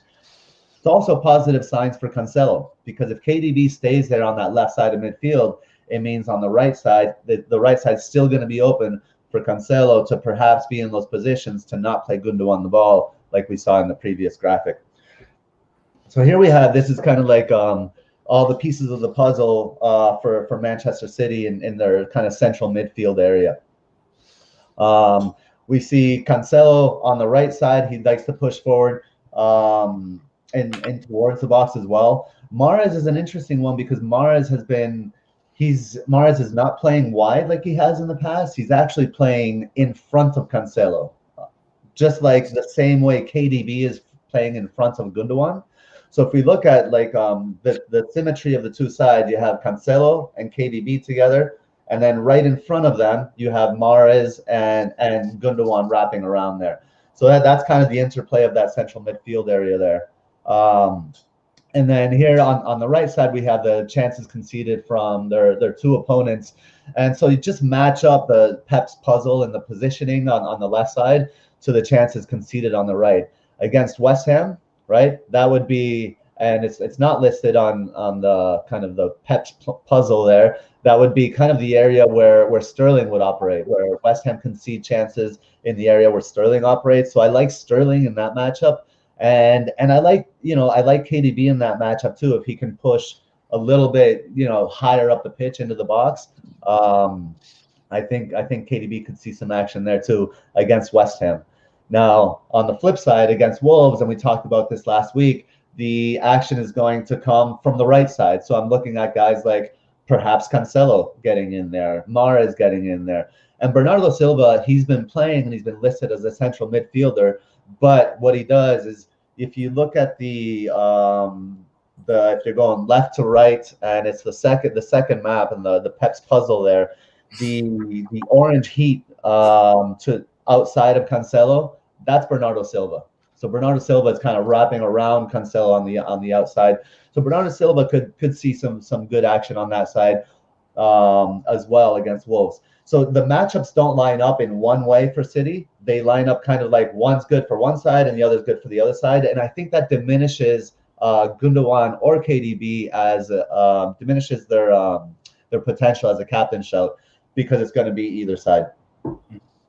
So, okay, great. So that's that one. So we need to whiz a little bit, but we've already talked a lot about Kane already. But let's just go to Harry Kane, and then I think you want to more concentrate on the Son factor, I think. Gabe? On this one? Yeah. I think we've spoken a lot about Kane. We've spoken how the team's not in good form, but I think it's a little harsh to say Kane is not in good form, and I think Hibbo mentioned all the great reasons for that, and chances that have been close, hitting the bar, and all of that. Yeah. So let's focus on Son, and let's focus also on the matchups, because I think a lot of people are thinking that these are good matchups, and they would be maybe decent. They would be decent or neutral matchups if they were playing against a team that was more informed. But since they're playing against Spurs, I think these matchups present as quite more difficult than we may expect. Me. I was really surprised to see them negative. Yeah. I'm really, really surprised. But then you look at what we mentioned earlier on about the fixture, when we were talking about the fixture difficulties right at the start of the show. It's not surprising when they're in the bottom 3 or bottom 4 for shots. And remember, the way these metrics work, or the way the fixture difficulties work, is shots in boxes against shots in box conceded, big chances against big chances conceded, XG against XG conceded, using numbers. So it's actually coming up with a statistical picture. And it's also, what you can't also forget here is that, and this is one thing which does put me off a little bit, is you've got 2 of the best goalkeepers with respect to shot stopping against them as well, in Areola and Pope. 2 of the best in the league this year. So yeah, it's certainly tough. And again, the matchup itself, the poll we've already spoken about. But let's go to Harry Kane. Is there anything you want to touch on this one, or do we just move through? I think we can scroll through this. I do want to give a shout out to James Snelling here. We just recently connected on Twitter. We weren't following each other, and he was nice enough to put this whole, because I said I didn't really understand the Kane appeal, and he was nice enough to put these explanations, and it really gave me that perspective. So at JT Snelling, thank you. Yeah, I mean, what he's basically saying is he hasn't blanked against any of the bottom 8 this season. That's tick. Right, quite a few of those teams were during Spurs' poor form, blah, blah, blah. Yeah, and Kane has 8 blanks this season, 7 against teams in the top half. Yeah. So really great points, but I will say... But you can oppose him, definitely. You can oppose him because, that's narrative. Like, these are good points, but this is narrative. So we can create whatever narrative we want. And this is from @Jordy Van Lat on Twitter. The cool thing about this is that Jordy and I met Jordy on Twitter because we disagreed. We got into like some Twitter feud over several topics. We disagree about everything, and we end up collaborating, which I think is like the greatest thing about the community. And disagreeing is unfortunately sometimes a lost art. So I appreciate Jordy for that. And for this kind of he turned my eye to the passes received heat map and the shot heat maps for Son and the effect that has on Kane. We see in the first 17, it was supposed to be 18 weeks, but same thing here. We get the point.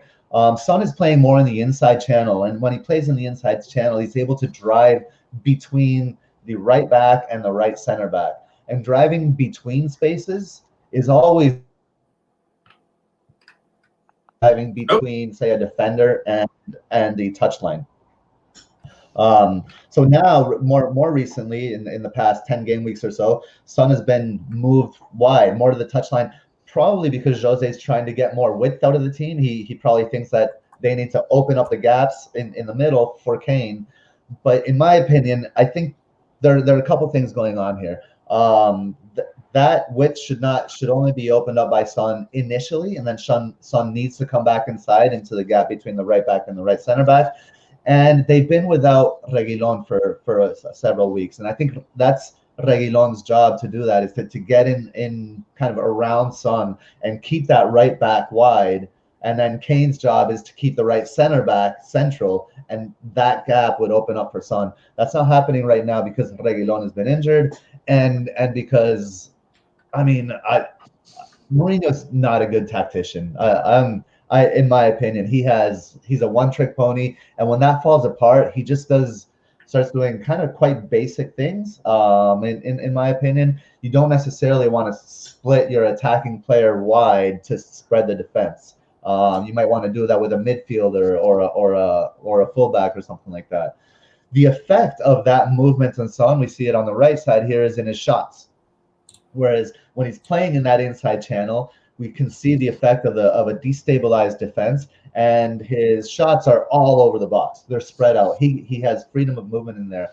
When he goes up solely against that right back, where the right back can use the sideline and the end line as two extra defenders, that basically turns into a 3-on-1 for Son, or 1-on-3, sorry, because of the tools that the defender has that he doesn't have when Son goes more on the inside. So Son is restricted to a quick step inside and a speculative shot from the top right of the box. Next slide. I'm going to try to power through the rest here. Well, it's gone midnight, so we can have a VAD party in Singapore now. So come on. Can I add just a quick point, just to your points here about Son? Yeah. I touched on this in my piece for the Hub this week, where I feel like you're talking about. I looked at, say, game weeks 1 to 18, and then 19 through to 25, and like my analysis of that was that Reguilon's basically been injured since game week 19, and I think Mourinho's kind of going the way he did last year before he had Reguilon, and he was nearly. Son was getting dragged into doing the donkey work defensively on the left-hand side. So that's why I think Son was kind of pulling more to the left-hand side.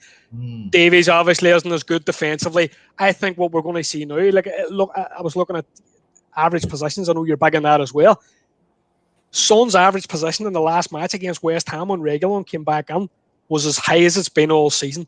He was slightly to the left, but he looked more in tandem as a two with Kane than he had previously. So I think it's something to look out for. I think Reguilon's going to be really good for Son whenever he comes back. It's an interesting one. He is. He has crossed my mind, Reguilon, I have to say, because thinking about game week 29 is if I was going to bring somebody in.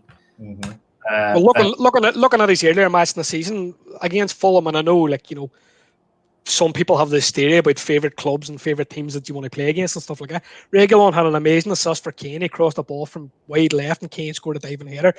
And in the same match, he had two great chances, and he also had a goal ruled out for offside. So he has the ability to be fairly offensive. I did a bit in his numbers this week, and in terms of some of his numbers, he's comparable to Cancelo, but he's like a pound shop Cancelo that doesn't get you any clean sheets. Oh, gosh. Exactly. We've got lots of pound shop players. Yeah, you have to buy them in the 5.5 million pound shop. That's the only problem. Pound shop. Yeah. Well, that's it. That's enough. Gabe, I think we might need to do these in 2-minute slots. I think we need the timer. Let's do it. And anyway, these ones are shorter than the first one. So let's throw the timer up there. Let's have fun with the timer. I am gonna have to put it on, but don't worry, I'm monitoring.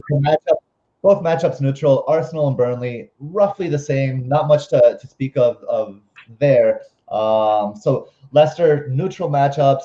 Team in good form, but a team that has just lost Maddison. I think the poll there. Yeah, the reason I'm doing Barnes here is because he won the poll, which Siva predicted that he wouldn't, but he did. KDB with the second there. And the other thing of note is, yes, I do use the green Twitter, not the blue. So next slide. So this is the Rodgers puzzle. So the Rodgers puzzle. Well, I wrote about this in the Barnes piece that I was commissioned to do by FPL Banger, by Siva and FPL Banger commissioned me to do this Barnes piece. So there's a kind of Rodgers' puzzle, that's similarly to the way I showed the Pep's puzzle. And on the left, we're looking at Maddison with Vardy and Maddison without Vardy, right? So it's on the left heat map there. It's what is that? That is without Vardy, right? And on the right, it's with Vardy. So when Vardy is not playing, Maddison needs to be more involved. He needs to be more, a part of that team. So you see his movements is a lot freer, and he's on the ball a lot more because that's a touch heat map, right? So he's moving around quite a bit more. Not only that, but he's also he has a lot more presence closer to the box. And this is when the whole Barnes versus Maddison debate was going on. Is that, do we go Barnes? Do we go Maddison? It's because Vardy was out and Maddison had more room to run around. Similarly to the kind of Pogba effect with Bruno. Now on the right, this is Vardy back in the team, and we see kind of the more concentration. Maddison is more concentrated behind Vardy, whereas Vardy will be in that box. Now there is no Maddison, right? We're taking Maddison out of that. So how's that going to affect the team? Next slide. All right. In this slide we have with. Let's see. Vardy mostly just takes kickoffs, but looks at. Oh, that's Pete Mitrovic. That's Mitrovic. He's done a Mitrovic there, hasn't he? Or Rich Allison. I had a heat map of Rich Allison the other week, which had a big red blob in the middle as well, just because he's a troll, right? It's well, if you see a heavy dot around the middle like that, it's probably because Leicester's scoring, so that's a good thing, right? But if we're looking here, this is what do we have here? This is the touch heat map for Vardy and right. Okay, so for Vardy and Barnes, look how it changed with. Hold on, I'm sorry, I'm just trying to catch up here because it's hard to see. Do you want me to put it on the full screen? There we go. Yeah. There we go. That's a lot better. Now I can see it better. Just to notice kind of like the movement here from one to the other. So on the left we have the first 5 game weeks. That's without Maddison, and on the right we have the last 20 game weeks. Now obviously the concentrations of color will be different because on the right there we have many more game weeks. But what I want to focus on is the difference in shape. So on the left, without Maddison, look how Vardy's basically right around that penalty spot. He doesn't go into many other places. And without Maddison on that right side of the field, Barnes is actually tucked more inside. You see on the Barnes's heat map on the right, on the far right there, how the whole sideline there is lit up. Whereas his heat map on kind of in the middle there he's more lit up towards the center of the field, and that's because in my opinion, when Maddison is playing there, Maddison holds that space kind of in the middle and on the right side, and that allows Barnes to really stay wide and leave that space open for him to run into. When Maddison is not there, Barnes needs to come inside to look for the ball a little bit more, to be more involved in recoveries as well, because he has that speed. And it changes kind of the shape with which they attack. And we see the effect on Vardy and on Barnes there. Next slide. Okay, so are we? So Harvey Barnes then? So do you think it's going to have a negative effect on him? It's going to have a negative effect on both of them because there's going to be less space, because the teams will be able to kind of clog that middle a little bit more because they don't have to stay to their left side, which is his right side, to account for Maddison. Now, and the key here is I don't know how Rodgers is going to adapt for the loss of Maddison. He could go into a 4-4-2, right? Or he could move Tielemans up and put Chowdhury or someone in behind. Tielemans does have the ability to play that attacking role. So, or he could bring Ayose Perez in just as a straight swap. So, what we're gonna have to see we're gonna have to wait and see how Rodgers adapts this team. No problem. So DCL, let's quickly look at DCL. DCL.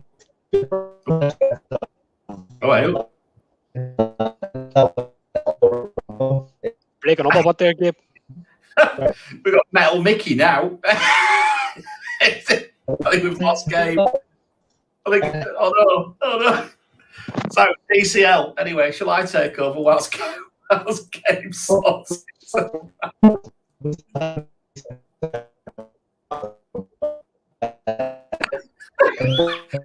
Can anyone else hear me?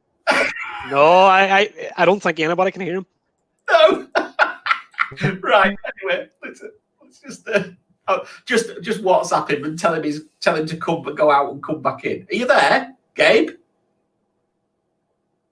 No, he's disappeared. Right. So okay. Right. It's just me and you, Sean. So look on DCL.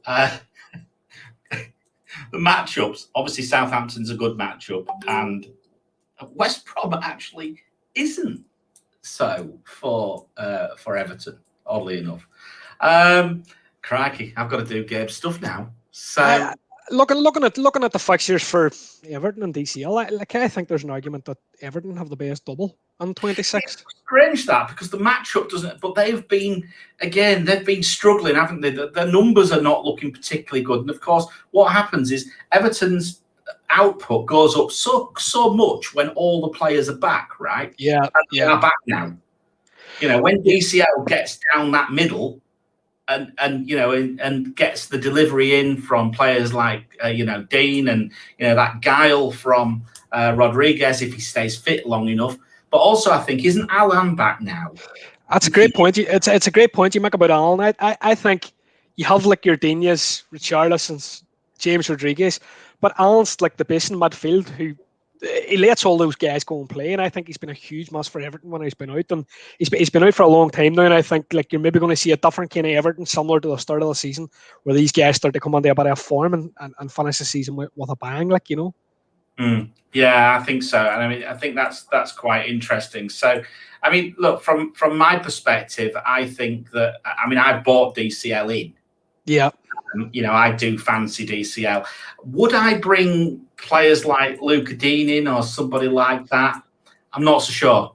I thought Dina was really unlucky not to have an assist against Liverpool. Like he made an amazing cross from the left-hand side. Yeah. And he was really unlucky that Coleman got in the end of it, because if it had been DCL or even like a Richarlison, I think it would have been a shared goal. Or I know they've got a couple of good centre halves like Mina and Keane who are very good in the air from set plays. And I do think there's a certain amount of merit in Dina as a short-term play, but Everton don't really keep many clean sheets. No, they don't. But I do fancy, and I do think we're going to have to try and keep moving through. Wait for Gabe to turn up if he does turn up. But I'm just looking at the notes that Gabe gave me. Crikey, what on earth? I'm pleased he knows what he's talking about. Anyway, the point he's made about West Brom is he thinks Ancelotti's going to look to Rodriguez to be the primary playmaker. That's what Gabe is trying to say, I think. But look, if he comes back on, we can always cover this in the general chats. But I think we'll probably just move through. I think DCL is a good differential shout. You said earlier on, didn't you, that he's one of those players who would give you potentially give you a big upside this week. He does, but I think in terms of as we've said about playing tight, is this the week? I think this is the week they definitely play tight. Like my issue with DCL is, in terms of him getting bonus points, you maybe need 2 attacking returns, and if it's a game where Everton are going to score a lot of goals, the chances are James Rodriguez is going to be involved in the creation. He's the kind of player then for me that hoovers up bonus. So if I'm looking at captain, I'm always going to be looking for somebody that's maybe potentially going to give me those extra 3 points. I actually think James Rodriguez, although his minutes have been capped recently, I think James Rodriguez is a really good differential shout. But the only issue with him is he's playing 60 minutes here, 70 minutes there. His ownership's on the floor, and these games to me, they kind of stand out as kind of James Rodriguez type games. Yeah. No, Gabe's back now anyway. But look, I haven't even attempted to go through your heat maps. I just left it. We just spoke about Everton in general. But I think the point we've been making, Gabe, is that Everton are a different beast when they have old players available. Yeah. And that's the point which we just wanted to make. I don't know if you've got anything you wish to add, because you did sound like, I don't know if you ever saw the TV program Metal Mickey. I don't know if you were old enough for that, but I remember Metal Mickey many years ago. It was a robot. No. Someone said, is someone playing the piano? What did you, let's very quickly then. Have you got 30 seconds of wisdom on Everton? You guys called it. Everton are a different beast when they're all healthy. I will say Tom Davies is looking really good for this team. If they compare Alan with Davies in the middle, I think that'll solidify their defense if they're playing together. But just really quickly, when they're not healthy, we look at the map on the left, and Calvert-Lewin's all over the place. He needs to go all over the field to look for the ball. That's why his touch heat map is so spread out. When they are healthy, we look at the one on the right. It is more concentrated. Like they weren't in best attacking form, so you don't see a lot of shots or passes received there at the top of the box. But there is more of a concentration there. And then on the right, we just see the effect of the XG of his chances on on the left there, just really small. Those really small dots means low XG. And then when they do have everyone healthy and he can stay as really just the center point, right? That then his XG chances are much higher. That's it. Okay. Cool. All right, so that's that. And then all we've got to do now is we've got to reveal who our captain differential this week is. And I'm not sure if you agree with me, Gabe, but I've gone with it anyway. I can't resist it.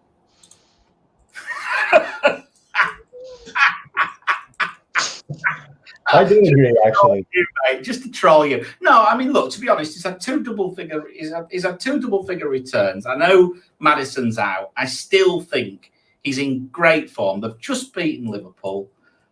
Why? They must feel. I know they got knocked out last night, right? Didn't they? But ultimately, I just think Barnes is super value, and I think for a differential, if you're going to go for if you are chasing rank, I think you could do a lot worse, perhaps than Harvey Barnes this week.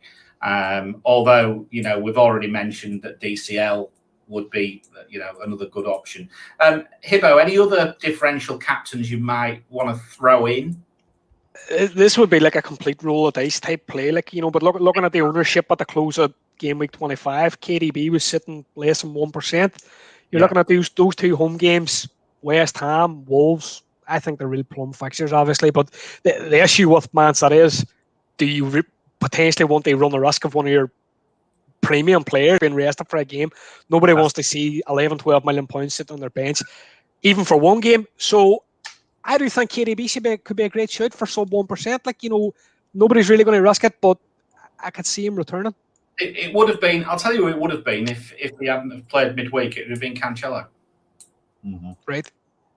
That's who it would have been. If you hadn't played midweek, I'd already lined you up. It was going to be Cancelo, because I just think that they've got a very, very good chance of that clean sheet. And although he seems to flatter to deceive a little bit, because he's not had that many returns actually. Although we all talk about him like he's it's like the second coming, but he doesn't. But that said, I think he's due. I do think he's due another one if he's on the pitch, which is the problem. So just to summarise, that is the captaincy. So community, Kane, metric, Bruno, Catpick, who's now next to me now, Bruno, fast asleep he is, and differential is Harvey Barnes. We're on to the questions finally. Phew, what a long pod this has been. So, guys, we've got quite a lot of questions in here. I'm going to try and cover them. We need to try and cover these fairly quick. Okay, so I'll go to the first one that I can physically see, because I think I noticed this on expectations the other day. You start losing questions after a certain time on this stream for some reason. So anyone before 11 minutes 18, I'm afraid I've not got you. 11:18 p.m. I've not got you. So 11:41. Look, here we go. 1 second, boys. 1 second. Right, 11:41. I got one for you. I've got it up on the screen. So having brought in Watkins and Son in 20, looking into a minus 12. It's Joe in a different name. Son, Watkins, Bamford, and Dallas for Barnes, DCL, Pereira. Is that 4? 3-4? Barnes 1, 2, 3, and bench boost with Dunk, Sanchez, and Rafinha. What's your views, boys? Is minus 12 too much to take? Don't do it. Don't do it. Yeah. Why is he taking? He's taking Son out. Yeah, looks like it. And he's taking Watkins out. Why would you? No, definitely not. There's a rumor he's injured. It's broke whilst we've been on. I don't know whether it's true. I don't know if people want to check it, but it's certainly on the expectations group chat about Watkins being injured. I don't know how true it is. Has he been transferred out by Dean Smith? No. I don't know. Well, there is that. It's maybe not appeared on the photographs. But let's look at the next question. So how many is a question? I can still navigate myself through 8 players on game week 29. General question: how many players do you think we need for game week 29, Hibbo, to be optimum? 9, 8, 9. I don't think it's so much a question of quantity. I think it's a question of quality. And I'm on a wild card. I'm on a wild card now, and we haven't actually talked about that. And I don't really want to talk about it because I'm tearing my hair out with. But the way I'm working my wild card is I'm working back from 29 to a certain extent. So I'm looking at what if I was playing a free hit in 29, what would I want my team to be forecasting from now?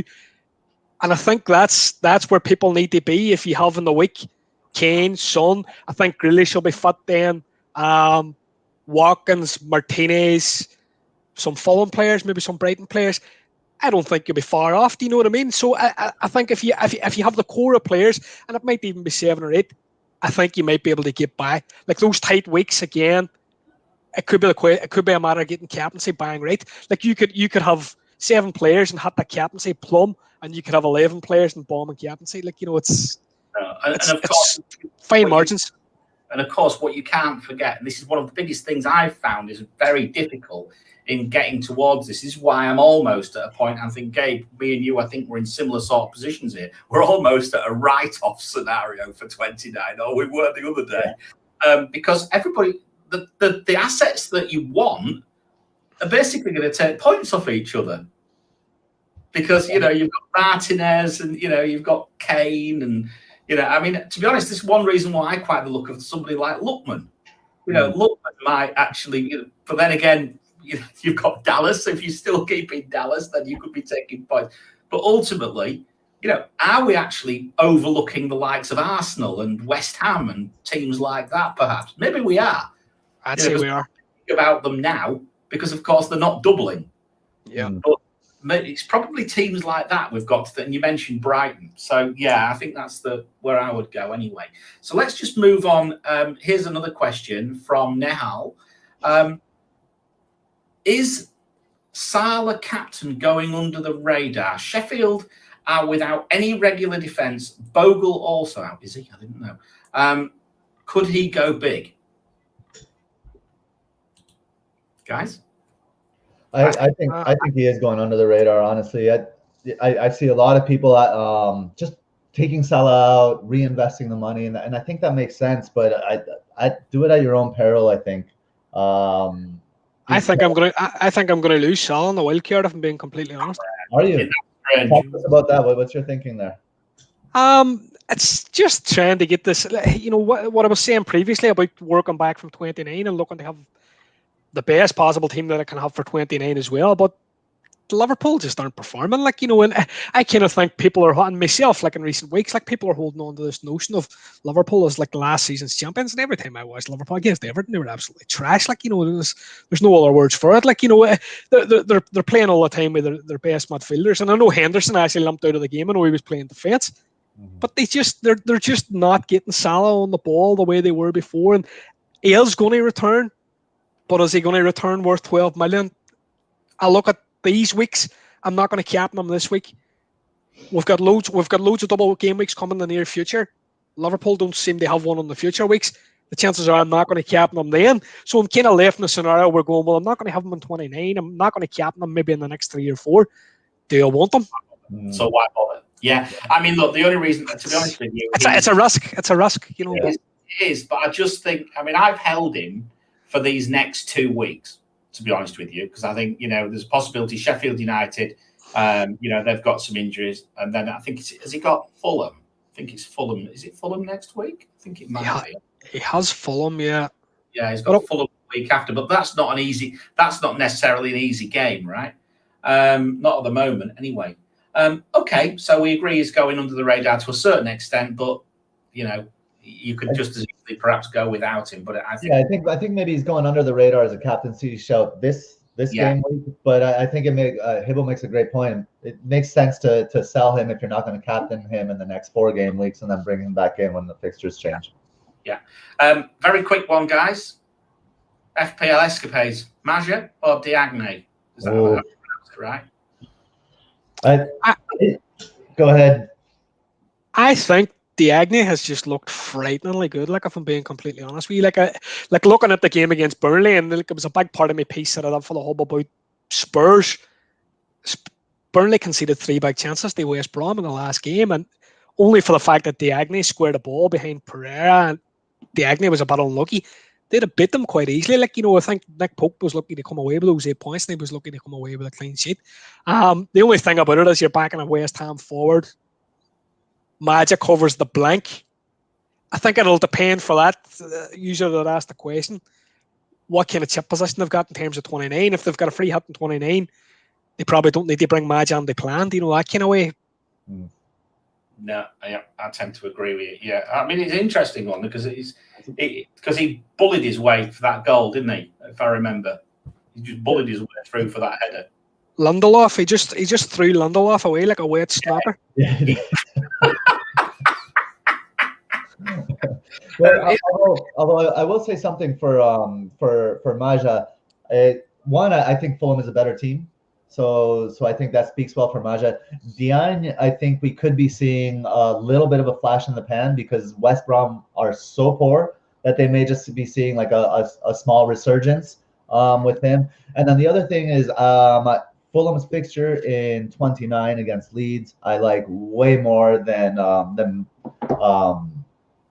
West Brom's. Completely agree.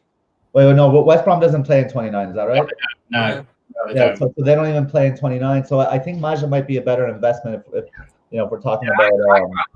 But I do think at least we've actually got some playing relatively cheap forwards there now who might bring something. Hibbo, question for you. We're a bit pushed for time, but here's one from Nehal. Eye test does influence player selection. How much does it affect captaincy, in your opinion? Classic example being Bruno going forward, fixture over form. I think eye test is everything in terms of captaincy, and I know this is going to sound stupid. Like, I don't really know what every FPL manager has, like, different process, and like part of my process, and this might sound a bit silly, but I'll watch match of the day or the highlight reel, and I look to see how like clean the player strikes a ball. I look to see, do they hit the ball under that kind of inside side net whenever they're finishing? Do they look really, really convincing? Like, so they may have like definitely captaincy. Eye test is everything, like, and Bruno passes eye test every week. Yeah, well, I know Gabe uses the eye test, whereas this is when Gabe and I first got talking.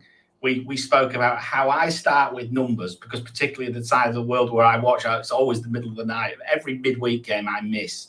I have to just watch highlights, and then I pick and choose which games to watch because I just look for the XG, see if there's any goals, then watch them, see if there's any chances. It's sad, really, isn't it? So I rely on numbers, whereas Gabe relies a lot more on eye test, and then we sort of like meet in the middle. So it's quite an interesting. It's always interesting to have different ways of thinking. Okay, very quickly, just a couple more. Virgil van Dijk. He's one of our famous viewers. Will DCL's minutes be managed, guys? What do you reckon? I got this question as well. On somebody asked me yesterday, I believe, on Twitter, and I don't know. I think it's a possibility. I could see it happening, but I don't know. I don't know how to answer it, to be honest. He's been eased back a bit. Like, he's had a couple of those kind of 28, 30-minute kind of cameos. Like, and I think now I don't really see any reason. Like, the stuff in the press, like the soundbite that came out of Ancelotti's press conference, he basically said that he was good to go from the start. So whether he's going to be rested in the second game of the double, I think for me, I'm definitely going to get DCL. Like, I'll not be capping him or anything like that, but I'll definitely be buying him. Like, but yeah. And to say, like, just about hamstrings, if the hamstring is impacted, there's no way he's playing. He wouldn't be on the field. It's not something that you stretch it out or anything like that because it'll seize. So I think that to Hibbo's point, he shouldn't be rested unless they're doing well, and then he's getting a little rest. So. Yeah. Okay. So I think we're about done. Actually, I think we've just found one more. Well, I don't know. FPL Banger's been trolling me on the chat all morning. Maybe we should get some attention. Who's been trolling you? Banger. Oh, yeah. Well, look, we know who they're going to captain. What do you think about demographic, right? Anyone from Malaysia is going to captain Bruno. There we go. That'll rile up the chat. We'll get that. We'll get something coming back on their pod next week for sure. I'll be walking around the park, and there'll be some abuse coming back through my headphones. Here's a question for you, boys. Need a suggestion from the panel. Cresswell and Bernardo, Brighton defender loaned out. That Bernardo, right? Need to go for Tozin and Target. No, well, let's call him Tozin because I can pronounce it then. Will be on bench boost. Would you bench boost Tozin, Target? Are they both? Who's Tozin? Tozin, that's yeah, you bastard. Is it Adebayo, isn't it? All right. From do you know Nigerian player who plays for Fulham, mate, and I can't say his name, just like you can't say Doherty. Right, do you know what I don't understand? But everybody that's on the bench boost this week seems to be taking -8 or -12. Yeah.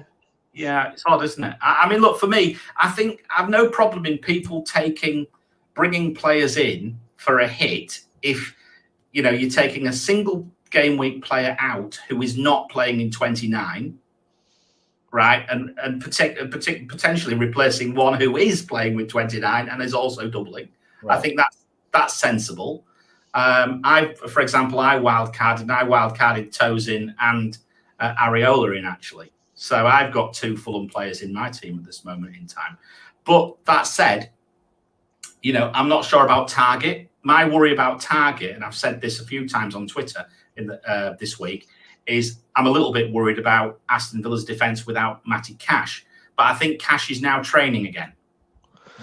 So, yeah, but looking at the last 6 weeks or last 6 matches, like Villa have been, in terms of shot concession, they've been the second worst team in the league apart from Crystal Palace. And the only reason Crystal Palace have been so bad was that game against Brighton, which was a real outlier. Brighton nearly had 30 shots or something ridiculous like that. So I don't know. I would be in a position where I wouldn't really want to double up on Villa defence. No, I tend to agree with you.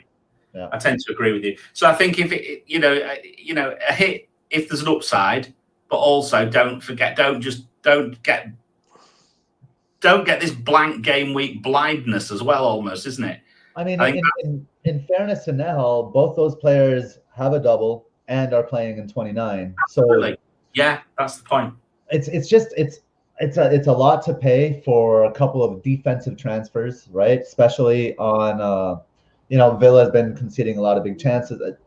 I don't know. It's risky. It is a bit. Right, here's one from Ankit. Deb, sell Salah for Barnes and upgrade Bamford to Kane. Already have Son. Gabe? Sell Son for Barnes. Keep Salah. But that might not give them enough money to upgrade Bamford to Kane. I think Son's going to go absolutely huge this week. I'm being completely honest. I do. I just kind of think there's a lot of kind of discussion about our Spurs worth investing in, and looking at the markets and looking at the anonymous trends and stuff like that. I was on looking at the transfers and Fuzzo, and Son only kind of started picking up positive transfers last night. All during the week, he had seen negative transfers from the previous game week, and he's sitting on an ownership last week, top 10k of about just over 50%. I'd like to have an extra 50% in the field of Son, if I'm being honest. Interesting. So it will be very, very interesting, I have to say. And another example of how to incorporate effective ownership into your strategy, and a way to get ahead. That's interesting. Yeah, no, definitely. The last question, because we're going to have to close up because we're over 2 hours. I can't believe it. But let's face it, it's been a packed show, I have to say. What other week would you triple captain? Bench boosting this week. When? Well, there's chat that 27 is going to be a double. There's chat that 28 can be a double. Next week, Gundogan. If he's rested, Gundogan, who's got Southampton, second game. Who was the first game? Who have they got? Certainly Southampton's the second of the double game weeks, isn't it? So, they play Man United. Well, who knows? I mean, there are other double game weeks. I think we know that Villa will have a double game week, don't we? We know that Everton will have a double game week. Yeah. And who else? I think Everton assets in 28 if they have a double game week with Villa. I think it's an interesting shout there. I think game week 33, there are a ton of. It's not a double game week, but there are a ton of good matchups in game week 33. I think that's a fine shout for a triple captain. Yeah, and it could always be one in 37. You could always just hold it back to 37 because there's almost certainly going to be a triple captain. There's almost certainly going to be maybe a small double game week towards the back end of the season. I find the triple captaincy a bit funny like this year because like if I'm thinking about triple captaincy, I would say to myself, you want to use that in the best captaincy option you have that season, and like even going into this game week, nobody really knows who the best captaincy option is for 26. But yet like you want to be using that on the complete stonewall easiest pick of the season for me. Like Gabe nailed it with Gunda one the week he done it. Like, you know, it was, and you only got 1 week out of him. If you had got the 2 games, you might have broke the record. Like, you know. Yeah. Well, yeah, and of course that was the same week I went Sterling, mate. Happy days. But like Sterling that week had logic. Like, you know, I wouldn't beat yourself up about that. Like, no, don't beat yourself up. I mean, look, was it FPL General who said, "I'm firing my triple captain chip on Kane this week. Anything over 3 points, which I got last year for Mane, is a result." I had Salah last year, and I was so happy when Manny went down injured. Like I know that's uncool in the FPL world to say, but it's true. Oh, dear, right, we're going to take one more question. It's a very quick one. 30 seconds. Sell Alonso for who? Ricardo, Stones, Digne, or Reguilon? Don't sell Alonso. Gabe, who did you sell him for? I sold him for Digne. So I brought Alonso in on my wild card last week. Raged him out. Yeah. Did you sell Alonso? It's raged him out, yeah. Well, here's why I sold Alonso, and he did not play well, but Tuchel still left him in the whole game, and some people are looking at it and saying like, well, that's a positive sign for Alonso. But I think I think Tuchel wanted to take him out, but he just had other fires to put out, and we can all relate to that as FPL managers. And I think Alonso did not have a great game. Alonso often, when he goes in a slump, he'll disappear, or he'll actually be a liability for a while when he goes in a slump. I don't know if this is the beginning of a slump, but with Chilwell waiting in the wings, with a defender like that was in great form early this season, I just don't have the confidence anymore. But after 1 week, I've kind of lost the confidence that Alonso is going to be nailed. And then you look at Alonso's next several matchups, and he doesn't have a decent game week until after 29. So I just thought that, look, I made a mistake on my wild card. I'm going to hit him out. I should have brought Digne in from the beginning with good matchups, with 2 doubles coming up. I just think he's a better pick for now. And then after 29, I'll most likely sell Digne and bring Alonso back. Look, I think that's a great point you make about see where you say you thought you made a mistake in the wild card, and I'll watch like my highlights, my Premier League highlights, and I'll know I've got something wrong. And I think like a problem that the FPL managers can have is that they can fall on their sword and keep persevering with a player even though they've got it wrong.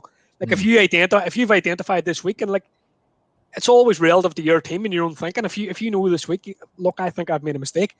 By all means, act on it. I think it's worse if you maybe hold a player that's got so much value tied up in defence and you say, I'll just hold him because, you know, I brought him in on my wild card and I don't want to spend transfers and defenders, which a lot of people say don't do. Yeah. You've took action and you've moved him out. Like we were talking about Dean whenever you went off air. Dean had a great ball on. He was really unlucky against Liverpool that Seamus Coleman got in the end of it. If it had been DCL, if it had been Richarlison, it would have been in the back of the net. He's got set plays. He's got Michael Keane. He's got Yerry Mina in the box. He's out of They position. don't really keep clean sheets, but they're 2 games where clean sheets are possible. You know, the hat could repay itself in 1 week, like, you know. Yeah, it's the thing. These hits can pay themselves back. And even if not in 1 week, he does have another double coming up. They have decent fixtures going forward. So I am confident that at least in 4 weeks that hit will repay itself. And I do play like that. I'm not a conservative manager, so if I see something that Like I don't mind just chopping things. I don't get attached. So yeah, it's not conservative. It might be risky. It can be risky sometimes. Right, boys, and that's that. I think we better knock it on the head. I mean, Gabe and I are back on at about, I think, in 7 hours and 50 minutes. I think we're on the stereo app, chewing fat. It won't be coffee in here. No, it'll be beer for you, coffee for me in the morning. So, and I've still got to upload this damn video yet. But anyway, there we go. Hibbo, thanks, mate. I really appreciate you coming on. I'm sorry you didn't get your camera working, but it doesn't matter that the camera's not working because what came out your mouth was perfect sense. So that's the main thing. So thank you very much. I greatly appreciate you coming on. I really appreciate being asked on, and if he's ever had me back, I'll go out and buy a webcam. Yeah, go sort your webcam out and we'll bring you back on the shop. No, definitely, we'd love you to come back on. Absolutely, it's you're a friend of the show, and we'd like you to come on again. And you look, everybody, you know, obviously from my side, thank you very much. Follow me at FPL Mariner. Follow Gabe at FPL Lens. Check out all his matchups on allaboutfpl.com. where you can get all the full document. Check out Hibbo at Hibbo_FPL and all his stuff on Fantasy Football Hub, albeit behind a paywall. But that's it. Oh no, all my stuff's free content. Yours free. Content.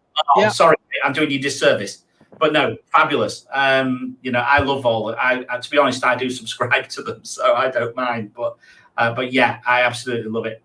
So yeah, thank you very much, guys. If you liked this show, please give it a thumbs up. Please do subscribe. Please hit the bell. We're up to 250 now. So we're slowly, it's slowly growing, but we've only been going a few weeks. So, yep, thank you very much. Do come and join us tomorrow morning on the stereo app. Download it. Come and listen. Ask, abuse. Do what you like. Moan, rant, you know. We'll just commiserate with you if you've got difficulty. Hanging out at the pub. I don't even have any screens in front of me. It's the Crow's Nest pub. It's our pub.